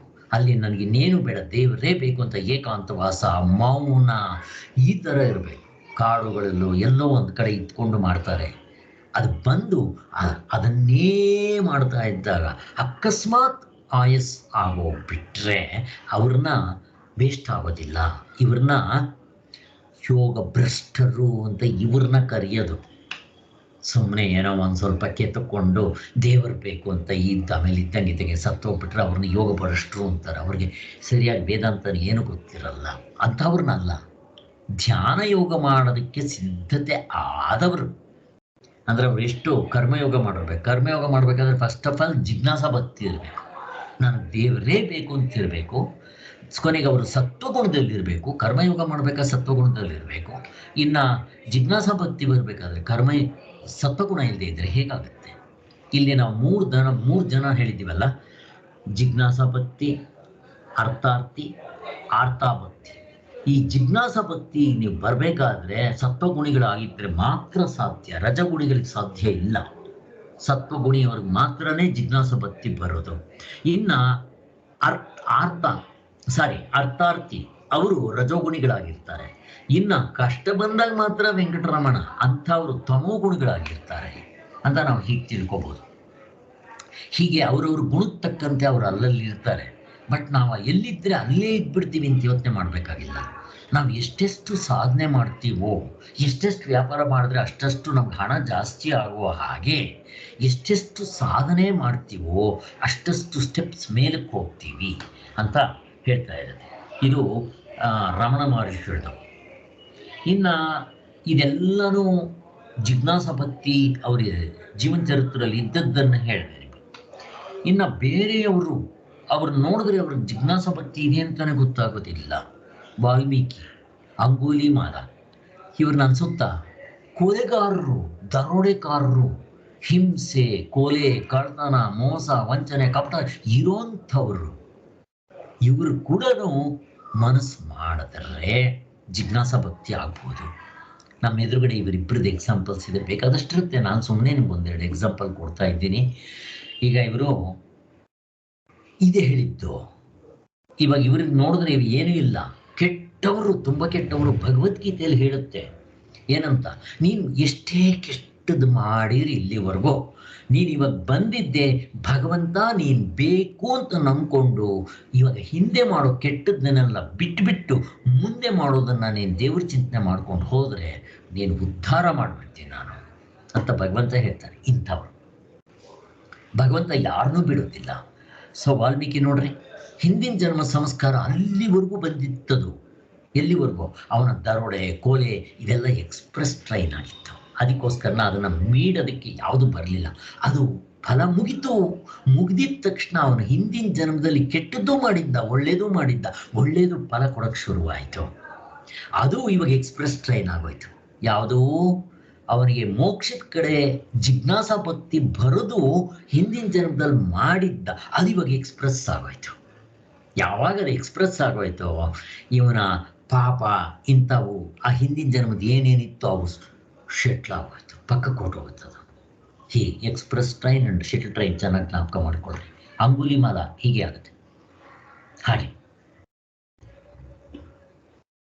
ಅಂಗುಲಿಮಾಲ ಅಂತ ಮೊದಲು ಅವನು ಗೊತ್ತು ನಿಮ್ಮ ಕಥೆ. ಅವನ್ನ ಅಹಿಂಸಕ ಅಂತ ಬುದ್ಧ ಅವನಿಗೆ ಹೆಸರು ಕೊಟ್ಟು ಅವನ್ನ ಕನ್ವರ್ಟ್ ಮಾಡ್ತಾನೆ. ನಿನ್ನೆ ಇತ್ತು, ನನಗೆ ಸಮಯ ಇಲ್ಲ ಅಂತ ನಿಮಗೆ ತೋರ್ಸೋಕ್ಕಾಗಲಿಲ್ಲ. ತುಂಬ ಚೆನ್ನಾಗಿದೆ ಅದು. ಹಾಗೆ ಅದರ ಕತೆ ನಿಮಗೆಲ್ಲ ಗೊತ್ತಿರುತ್ತದು. ಹಾಗೆ ಈ ಜಿಜ್ಞಾಸಾ ಭಕ್ತಿಯಲ್ಲಿರೋರು ಹೇಗಿರ್ತಾರೆ ಗೊತ್ತಾ? ಅವ್ರು ಏನು ಪ್ರಾರ್ಥನೆ ಮಾಡ್ತಾರೆ ಗೊತ್ತಾ? ನಿಮಗೆ ಚಿತ್ರದುರ್ಗದ ಹತ್ರ ಒಬ್ಬರು ಸ್ವಾಮಿಗಳಿದ್ದಾರೆ, ಮಲ್ಲಣ್ಣವರು ಅಂತ. ಯಾರಾದರೂ ಕೇಳಿದ್ದೀರಾ? ಮಲ್ಲಣ್ಣವರು ಅಂತ. ಅವರು ನಾನು ಹೋಗ್ಬಿಟ್ಟು ಒಂದು 10 ದಿವಸ ಅಲ್ಲಿ ಇದ್ಬಿಟ್ಟು ಬಂದೆ ಮೊನ್ನೆ. ನನಗೆ ಮೊದಲಿಂದನೂ ಗೊತ್ತು, ಅವರು ತುಂಬ ವರ್ಷಗಳಿಂದನೂ ಗೊತ್ತು. ಅವರು ಮಲ್ಲಣ್ಣವರು ಅಂತ. ಅವರು ಒಳ್ಳೆ ಹಾಡುಗಳು ಬರೆದಿದ್ದಾರೆ. ಅವ್ರು ಬರೆದಿರೋ ಹಾಡಲ್ಲಿ ಯಾವಾಗಲೂ ಬೆಳಿಗ್ಗೆ ಹೊತ್ತು ಹಾಕ್ತಾ ಇರ್ತಾರೆ, ಬಡತನವಿರಲಿ ಭಗವಂತ ಸಿರಿತನ ಎಂದು ಕೇಳಲ್ಲ. ಇದು ಜಿಜ್ಞಾಸಾ ಭಕ್ತಿ ಇರೋರು ಕೇಳೋದು ಭಗವಂತನಲ್ಲಿ. ನಾನು ಬಡತನ ಇರಲಿ ಪರವಾಗಿಲ್ಲ, ನನಗೆ ಹಣ ಕೊಡು ಅಂತ ನಾನು ಕೇಳೋದಿಲ್ಲ. ನನಗೆ ಗೊತ್ತದು ಮುಂಡೇನ್ ಥಿಂಗ್ಸ್, ತಾತ್ಕಾಲಿಕ, ಅಶಾಶ್ವಿತ, ಅದು ದುಃಖಾಲಯ, ಅನಾತ್ಮ, ಗೊತ್ತದು. ಇದನ್ನು ಯಾರು ನಮ್ಮ ಇವುಗಳಲ್ಲಿ ವಿಚಾರ ಮಾಡಿ ವಿನಿಮಯ ಮಾಡಿರ್ತಾರೋ ಅವ್ರಿಗೆ ಚೆನ್ನಾಗಿ ಗೊತ್ತಾಗುತ್ತೆ. ಪ್ರಪಂಚದಲ್ಲಿ ಪ್ರತಿಯೊಂದು ಅನಿತ್ಯ, ಅನಾತ್ಮ, ದುಃಖ ಮತ್ತೆ ಅಶಾಶ್ವಿತ. ಈ ಆತ್ಮ ನಿತ್ಯ, ಆನಂದ ಸ್ವರೂಪ, ಶಾಶ್ವತ ಹೇಗಿದೆ ನೋಡ್ರಿ. ನಾವು ಇದಕ್ಕೋಸ್ಕರ ನಾವು ಬೇರೆದಿವನ್ನೆಲ್ಲ ಬಿಟ್ಬಿಡ್ಬೇಕು ಅಂತ. ಹಾಗೆ ಅವರು ಹಾಡಿದ್ದಾರೆ.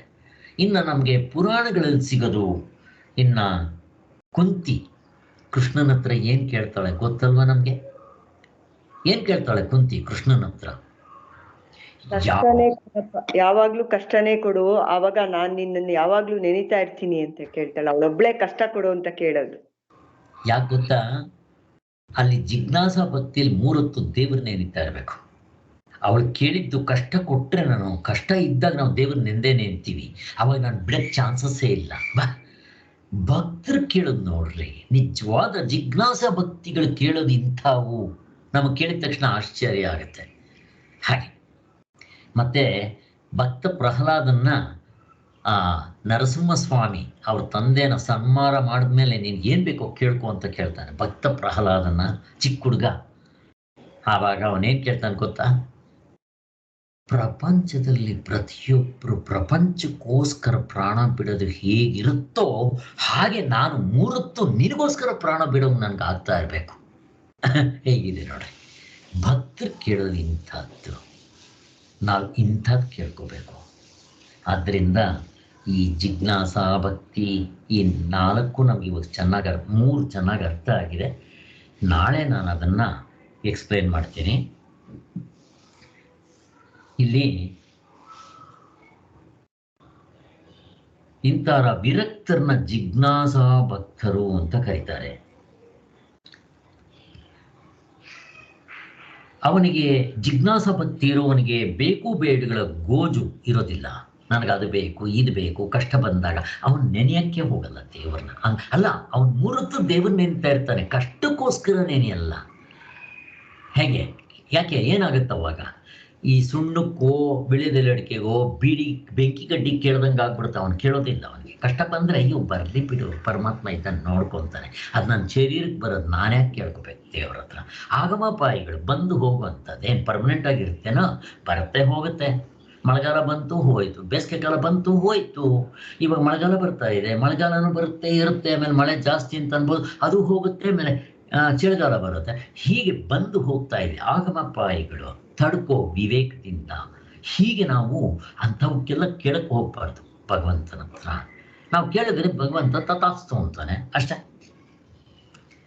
ಈ ಜಿಜ್ಞಾಸಾ ಭಕ್ತಿ ಅಥವಾ ಮುಕ್ತರಾದವರು ಹೇಗಿರ್ತಾರೆ ಅನ್ನೋದಕ್ಕೆ ಒಂದು ಅರ್ಥಾರ್ಥಿಗೆ ಒಂದು ಎಕ್ಸಾಂಪಲ್ ಕೊಟ್ಟಿದ್ದೆ. ಒಬ್ಬ ದೇವ್ರ ಪ್ರತ್ಯಕ್ಷ ಆಗ್ತಾ ಇತ್ತು, ನನಗೆ ವಿದ್ಯಾಭ್ಯಾಸ ಬೇಕು, ನನಗೆ ಕೆಲಸ ಸಿಗಬೇಕು, ಮದುವೆ ಮಾಡ್ಕೋಬೇಕು, ಮತ್ತು ಚೆನ್ನಾಗಿರೋ ಹೆಂಡತಿ ಸಿಗಬೇಕು, ಮತ್ತು ಮಕ್ಕಳಾಗಬೇಕು. ಆ ಮಕ್ಕಳು ಕುರುಡರಾಗಿದ್ದರು, ಅದು ಕುಂಟರಾಗಿದ್ದರೆ ಅದು ಸರ್ ಹಿಂಗೆ ಹೇಳ್ತಾ ಇರ್ತಾನೆ. ಇನ್ನೊಬ್ಬ ಭಕ್ತ ಇದ್ದ, ನೋಡ್ರಿ ಹೆಂಗಿದೆ, ಅದನ್ನು ಹೇಳ್ತೀನಿ ಇವಾಗ. ಒಂದು ಸಾರಿ ಏನಾಯಿತು, ಒಬ್ಬ ಭಕ್ತ ಇದ್ದ, ತಿನ್ನೋದಕ್ಕಿಲ್ಲ, ಅವನಿಗೆ ಮಲ್ಕೊಳ್ಳೋದು ಏನೂ ಇಲ್ಲ, ಭಿಕಾರಿ. ಅವನು ಒಂದು ಕಡೆ ಎಲ್ಲೋ ಬೀದಿನಲ್ಲಿ ಕೂತ್ಕೊಂಡು ಮರದ ಕೆಳಗಡೆ ಹರಿದೋಗಿರೋವನ್ನು ಬಟ್ಟೆನ ಹೊಲ್ಕೊತಾ ಇರ್ತಾನೆ. ಅಲ್ಲಿ ಮೇಲೆ ಶಿವ ಪಾರ್ವತಿ ಹೋಗ್ತಾ ಇರ್ತಾರೆ. ಹೇಳಿದ್ದೆ, ಬಟ್ ಈ ಸಂದರ್ಭದಲ್ಲಿ ಆಗ ಪಾರ್ವತಿ ಹೇಳ್ತಾಳೆ, ಏನ್ರಿ ನಿಮ್ಮ ಭಕ್ತನ ಹಿಂಗೇನೇನ್ರಿ ಇಡೋದು? ಛೇ, ನನಗೆ ಅವಮಾನ ಆಗುತ್ತೆ ಅಂತ. ನಾನು ಏನೇ ಮಾಡಲಿ, ಅವನೇನು ಕೇಳಲ್ಲ ಕಣೆ. ಕೇಳಿದ್ರಲ್ವ ನಾವು ಕೊಡ್ಬೇಕಾಗಿರೋದು. ಅವ್ನು ಕೇಳದೆ ಇದ್ರೆ ಹೆಂಗೆ ಕೊಡಲಿ? ರೀ ನಿಮಗೆ ಕೊಡೋಕ್ಕೆ ಬರಲ್ಲ, ಬರ್ರಿ ನಡಿ ಅಂತಾನೆ ಶಿವನ್ಗೆ ಈ ಡ್ರಾಮಾ ನೋಡಬೇಕು, ನಡಿ. ಇಬ್ರು ಬರ್ತಾರೆ, ಪ್ರತ್ಯಕ್ಷ ಆಗ್ತಾರೆ. ಅವ್ರಿಗೆ ತುಂಬ ಖುಷಿ ಆಗ್ಬಿಡುತ್ತೆ. ಹೊಗಳೋದಕ್ಕೆ ಶುರು ಮಾಡ್ತಾನೆ, ಹಾಡುಗಳು ಹೇಳೋಕ್ಕೆ ಶುರು ಮಾಡ್ತಾನೆ. ಎಲ್ಲ ಆಗುತ್ತೆ. ಎಲ್ಲ ಆದಮೇಲೆ ನಿನ್ನ ಕೈಲಿ ಹೋಲಿಸ್ಕೊಳ್ಳೋಕೆ ಬರಲಿಲ್ಲ, ನಿನ್ಗೇನಾದರೂ ಕೊಟ್ಟು ಹೋಗೋಣ ಅಂತ ಬಂದಿದ್ದೀನಿ, ಕೇಳ್ಕೋ ಅಂತಾಳೆ ಪಾರ್ವತಿ. ಅಮ್ಮ ನನಗೆ ನೀವೇನು ಕೊಟ್ಟಿಲ್ಲಮ್ಮ ಅಂತಾಳೆ ಪಾರ್ವತಿ. ಸಾರಿ ಇವನು. ಅವಾಗ ಗೊತ್ತಾಗ್ತಾ ಇದೆ ನಿನ್ಗೇನು ಕೊಟ್ಟಿದ್ದೀವಿ ಅಂತ ಗೊತ್ತಾಗ್ತಾ ಇದೆ. ಏನು ಕೊಟ್ಟಿದ್ದೀವಿ ಅಂತ ಕೇಳ್ತಾಳೆ. ತಿನ್ನಕ್ಕಿಲ್ಲ, ನಿನಗೆ ಮಲಗಕ್ಕೆ ಜಾಗ ಇಲ್ಲ, ಏನಿಲ್ಲ. ಅವಾಗ ಅವನು ಹೇಳಕ್ಕೆ ಶುರು ಮಾಡ್ತಾನೆ, ಅಮ್ಮ ಮರಕ್ಕೊಳಗೆ ಭೂಮಿ ಕೊಟ್ಟಿದ್ದೀಯಾ, ಮೇಲ್ಗಡೆ ಆಕಾಶ ಇದೆ, ಮರಗಿಡಗಳು ಕೊಟ್ಟಿದ್ದೀಯಾ, ಕುಡಿಯೋದಕ್ಕೆ ಗಾಳಿ ಕೊಟ್ಟಿದ್ದೀಯಾ, ನೀರು ಕೊಟ್ಟಿದ್ದೀಯಾ, ಹಣ್ಣು ಹಂಪಲುಗಳು ಇವೆಲ್ಲ ಕೊಟ್ಟಿದ್ದೀಯಾ, ನನಗೆ ಶರೀರ ಕೊಟ್ಟಿದ್ದೀಯ, ಮತ್ತಿನ್ನೇನಮ್ಮ ಕೊಡ್ಬೇಕು ನೀನು ಅಂತ ಹೇಳ್ತಾನೆ ಅವನು. ಅವೆಲ್ಲ ಸರಿ, ಎಲ್ರಿಗೂ ಕೊಡ್ತೀವಿ, ಅದು ನೀನೊಬ್ಬನಿಗೆ ಏನು ಎಕ್ಸ್ಟ್ರಾ ಸ್ಪೆಷಲ್ ಏನಿಲ್ಲ, ಕೇಳ್ಕೊ, ಏನಾದರೂ ಕೇಳ್ಕೊ. ಇಲ್ಲಿ ಇವನು ಕೇಳೋದಕ್ಕೇನು ಇಲ್ಲ. ಅಲ್ಲಿ ಪಾರ್ವತಿ ಬಿಡೋದಿಲ್ಲ. ಶಿವ ಹೇಳ್ತಾನೆ, ಅಪ್ಪ ಪಾರ್ವತಿ ಬಿಡೋಲ್ಲ, ನನ್ನ ಹೇಳ್ಕೊಂಬಂದಿದ್ದಾಳೆ, ನೀನು ಕೇಳೋವರೆಗೂ ನನ್ನೂ ಬಿಡೋದಿಲ್ಲ ಅವಳು, ಏನೋ ಕೇಳ್ಕೊ ಅಂತ. ಇವನು ಒಳ್ಳೆ ಪೀಕ್ಲಾಟ ಆಗುತ್ತೆ. ಇದು ಧರ್ಮ ಸಂಕಟ ಅವನಿಗೆ. ಹೇಗಿದೆ ನೋಡ್ರಿ. ಆವಾಗ ಅವನು ಹೇಳ್ತಾನೆ, ಇವರೇನು ಬಿಡಂತ ಕಾಣಲ್ಲ ಅಂತ ಹೇಳಿ ಅವ ಏನ್ ಕೇಳ್ಬೇಕು ಇವ್ರ ಹತ್ರ ಅಂತ ನೋಡಿ, ಇವನಿಗೆ ಏನ್ ಕೇಳ್ಬೇಕು ಅಂತಾನೆ ಗೊತ್ತಿಲ್ಲ, ಏನೇನೂ ಇಲ್ಲ ಅವನಿಗೆ. ಬಡತನವಿರಲಿ ಭಗವಂತ ಏನನ್ನು ಕೇಳೋನು ಅಂತ ಅದರ ಹಾಗೆ. ಆಮೇಲೆ ಏನ್ ಮಾಡ್ತಾನೆ, ಇನ್ನಿವ್ರು ಬಿಡಲ್ಲ ಅಂತ ಹೇಳ್ಬಿಟ್ಟು ಸ್ವಾಮಿ ನನ್ನ ಆ ಅಮ್ಮನ್ ಕೇಳ್ತಾನೆ, ಅಮ್ಮ ನನ್ನ ಸೂಜಿ ಎಲ್ಲಿ ಹೋಗುತ್ತ ಅಲ್ಲಿ ದಾರ ಬರಲಿ ಅಂತ ಕೇಳ್ತಾನೆ. ಇದು ಕೇಳೋದ ಸ್ವಾಮಿ ಅಂದ್ರೆ ಏನ್ ತೋರಿಸುತ್ತೆ ಅಂತಂದ್ರೆ, ತೃಪ್ತರಾದವರಿಗೆ ಅಥವಾ ಮೋಕ್ಷ ದೇವರು ಬೇಕು ಅಂತ ಹೋಗೋವರಿಗೆ ನಿಜವಾಗ್ಲೂ ಏನು ಬೇಕಾಗಲ್ಲ. ಮತ್ತೆ ನಾನು ಅನ್ನೋ ಹೆಸರಾಗ್ಲಿ, ಬಿರುತಾಗ್ಲಿ, ಈ ಅಹಂಕಾರ ಆಗಲಿ, ಗರ್ವ ಆಗಲಿ, ಯಾವುದು ಬೇಕಾಗಲ್ಲ. ಮೂರತ್ತು ದೇವ್ರನ್ನ ನೆನೆಸ್ಕೊಂಡಿದ್ರೆ ಅಷ್ಟೇ ಆನಂದ ಅವ್ರಿಗೆ. ಮತ್ತು ಅವ್ರ ಮೋಕ್ಷನೂ ಕೊನೆಯಲ್ಲಿ ನಿಮಗೆ ಮೋಕ್ಷನೂ ಬೇಡ ಅಂತ ಅನ್ಸಕ್ಕೆ ಶುರುವಾಗ್ಬಿಡುತ್ತೆ. ಯಾಕೆಂದ್ರೆ ಆನಂದದ ಗೌಲ್ ಸಿಕ್ಬಿಡುತ್ತೆ ಅವ್ರಿಗೆ. ಅವಾಗ ಅದು ಮೋಕ್ಷ ಥರನೇ ತುಂಬ ಚೆನ್ನಾಗಿರುತ್ತದು. ಅವಾಗ ಅವ್ರು ಮೋಕ್ಷನೂ ಕೇಳಕ್ಕೆ ಹೋಗಲ್ಲ, ಅಯ್ಯೋ ಕೊಟ್ಟರೆ ಕೊಟ್ಟು ಬಿಟ್ಟರೆ ಬಿಟ್ಟು ನನಗೇನಾಗಬೇಕು, ನಾನು ಇವಾಗಲೇ ಚೆನ್ನಾಗಿದ್ದೀನಿ ಹಂಗಿರ್ತಾರೆ, ಮತ್ತಿನಲ್ಲಿರ್ತಾರೆ. ಹಾಗಾಗತ್ತೆ. ಆದ್ದರಿಂದ ನಾವು ಈ 4 ಜನ ಈ ಭಕ್ತರಲ್ಲಿ ಭಗವಂತನಿಗೆ ಎಲ್ಲರೂ ಇಷ್ಟನೇ. ನಾವು ಅಟ್ಲೀಸ್ಟ್ ಜಿಜ್ಞಾಸ ಭಕ್ತರ ಆದರೆ ನಾವು ಮುಕ್ತರಾಗೋದಕ್ಕೆ ಪೀಠಿಕೆ ಆಗತ್ತೆ. ಈ 4 ಜನ ಭಕ್ತರದನ್ನು ಚೆನ್ನಾಗಿ ಅರ್ಥ ಮಾಡಿಕೊಂಡು ನಾವು ಎಲ್ಲಿದ್ದೀವಿ ಅಂತ ಯೋಚನೆ ಮಾಡಿಕೊಂಡು ಅಲ್ಲಿಂದ ಮುಂದಕ್ಕೆ ಹೋಗೋದಕ್ಕೆ ಏನು ಮಾಡಬೇಕು ಅನ್ನೋದನ್ನು ನಾವು ಚಿಂತನೆ ಮಾಡಬೇಕು. ಈ ಕೊನೆಯದು 4ನೇದು ಜ್ಞಾನಿ ಭಕ್ತಿ ಸಾಧನೆ ಮಾಡಿ ನಾವು ಮುಕ್ತರಾಗೋದು, ಅದು ಬಿಟ್ಬಿಡಿ. ಇನ್ನು ಮಿಕ್ಕಿರೋ 3ರಲ್ಲಿ ನಾನು ಎಲ್ಲಿದ್ದೀನಿ. ಈ ಜಿಜ್ಞಾಸ ಭಕ್ತಿ ಸತ್ವಗುಣ ಮತ್ತು ಅದಕ್ಕಿಂತ ಕೆಳಗಿಂದು ಈ 4ರಲ್ಲೂ ಮುಕ್ತನಾದವನಿಗೂ ಪರಮಾತ್ಮನಿಗೂ ವ್ಯತ್ಯಾಸ ಇಲ್ಲ. ನಾನೇ ಅವನು, ಅವನೇ ನಾನು, ನನ್ನ ಕಂಡ್ರೆ ಅವನಿಗೆ ಪ್ರೀತಿ, ಅವನ ಕಂಡ್ರೆ ನನಗೆ ಪ್ರೀತಿ ಅಂತ ಭಗವಂತ ಹೇಳ್ಬಿಡ್ತಾನೆ. ಅದು ಬಿಟ್ಬಿಡ್ರಿ. ಇನ್ನು ಜಿಜ್ಞಾಸ ಭಕ್ತಿ ಅಂತಂತಂದರೆ ಅವನು ದೇವ್ರನ್ನ ಇನ್ನೂ ಕಂಡಿಲ್ಲ, ಅವನಿಗೆ ಅಹಂಕಾರ ಇರುತ್ತೆ, ಕಾಮಕ್ರೋಧ ಲೋಭ ಮೋಹ ಮದಮಾತ್ಸರ್ಯಗಳಿರುತ್ತೆ, ಆದರೆ ತುಂಬ ಸತ್ವಗುಣದಲ್ಲಿರ್ತಾನೆ. ಈ ಮುಕ್ತನಾದವನು ಗುಣಾತೀತನಾಗಿರ್ತಾನೆ. ಈ ಜಿಜ್ಞಾಸ ಭಕ್ತಿ ಈ ಸತ್ವಗುಣದಲ್ಲಿರ್ತಾನೆ. ಇನ್ನೊಂದು ಸ್ವಲ್ಪ ಅವನು ಸಾಧನೆ ಮಾಡಿ ಪ್ರಯತ್ನ ಮಾಡಿದ್ರೆ ಗುಣಾತೀತನಾಗ್ಬಿಡ್ತಾನೆ, ಮುಕ್ತನಾಗ್ಬಿಡ್ತಾನೆ. ಅವನಿಗಿಂತ ಕೆಳಗಿನ ಮಟ್ಟದ್ದು ಇದು ನೆಕ್ಸ್ಟ್ ಬಂದಿದ್ದೆ. ಅದಕ್ಕಿಂತ ಕೆಳಗಿಂದು ಅರ್ಥಾರ್ಥಿ. ನನಗೆ ವಿದ್ಯೆ ಬೇಕು, ಅದು ಬೇಕು, ಹಣ ಬೇಕು, ಹೆಂಡತಿ ಬೇಕು, ಮಕ್ಕಳು ಬೇಕು, ಇದೇ 3 ಹೊತ್ತು ಕೇಳ್ತಾ ಇರೋದು. ಅದಕ್ಕಿಂತ ಕೆಳಗಿಂದು ಆ ಅರ್ಥ. ಕಷ್ಟ ಬಂದಾಗ ಮಾತ್ರ ಭಗವಂತ ನೆನೆಸ್ಕೊಳ್ಳೋದು, ಇದ್ರೆ ನೆನೆಸಲ್ಲ. ಬೇಡ ಹೋಗು, ಆ ಹುಡುಗಿ ಅಜ್ಜಿ ನಮ್ಮ ಅಜ್ಜಿ ಬಂದು ನೀನೇನು ಬರಬೇಡ ಹೋಗು ಅಂತಾಳೆ. ಹಾಗೆ ಆ ಥರ ಇರುತ್ತೆ ಇವೆಲ್ಲ. ಆದ್ದರಿಂದ ನಾವು ಇವುಗಳನ್ನ ಚೆನ್ನಾಗಿ ಅರ್ಥ ಮಾಡಿಕೊಂಡು ನಾವು ಭಗವಂತನಲ್ಲಿ ಪ್ರಾರ್ಥನೆ ಮಾಡಬೇಕು. ನಾನೇ ಮಾಡ್ತೇನೆ ಅಂದರೆ ಮತ್ತೆ ಅಹಂಕಾರ ಆಗುತ್ತೆ. ಭಗವಂತ ನೀನೇ ನನಗೆ ತಿಳ್ಕೊಂಡು ನನಗೆ ಅಟ್ಲೀಸ್ಟ್ ಜಿಜ್ಞಾಸ ಭಕ್ತಿಗೆ ಬರೋ ಹಾಗೆ ಮಾಡಪ್ಪ, ಮತ್ತು ಹಾಗೇ ನನ್ನ ಮುಕ್ತಿನೂ ಕೊಟ್ಟು ನನ್ನ ಸಾಧನೆಯಲ್ಲಿ ಮೇಲೆ ಕರ್ಕೊಂಡು ಹೋಗಿ ಕೊಡು, ನೀನೇ ಕರುಣಿಸ್ಬೇಕು ಅಂತ ಹೇಳಿ ಅವನಲ್ಲಿ ಪ್ರಾರ್ಥನೆ ಮಾಡಿ ನಾವು ಮುಗಿಸೋಣ. ಓಂ ಶಾಂತಿ ಶಾಂತಿ ಶಾಂತಿ. ಜೈ ಗುರುದೇವ್, ಜೈ ಶ್ರೀ.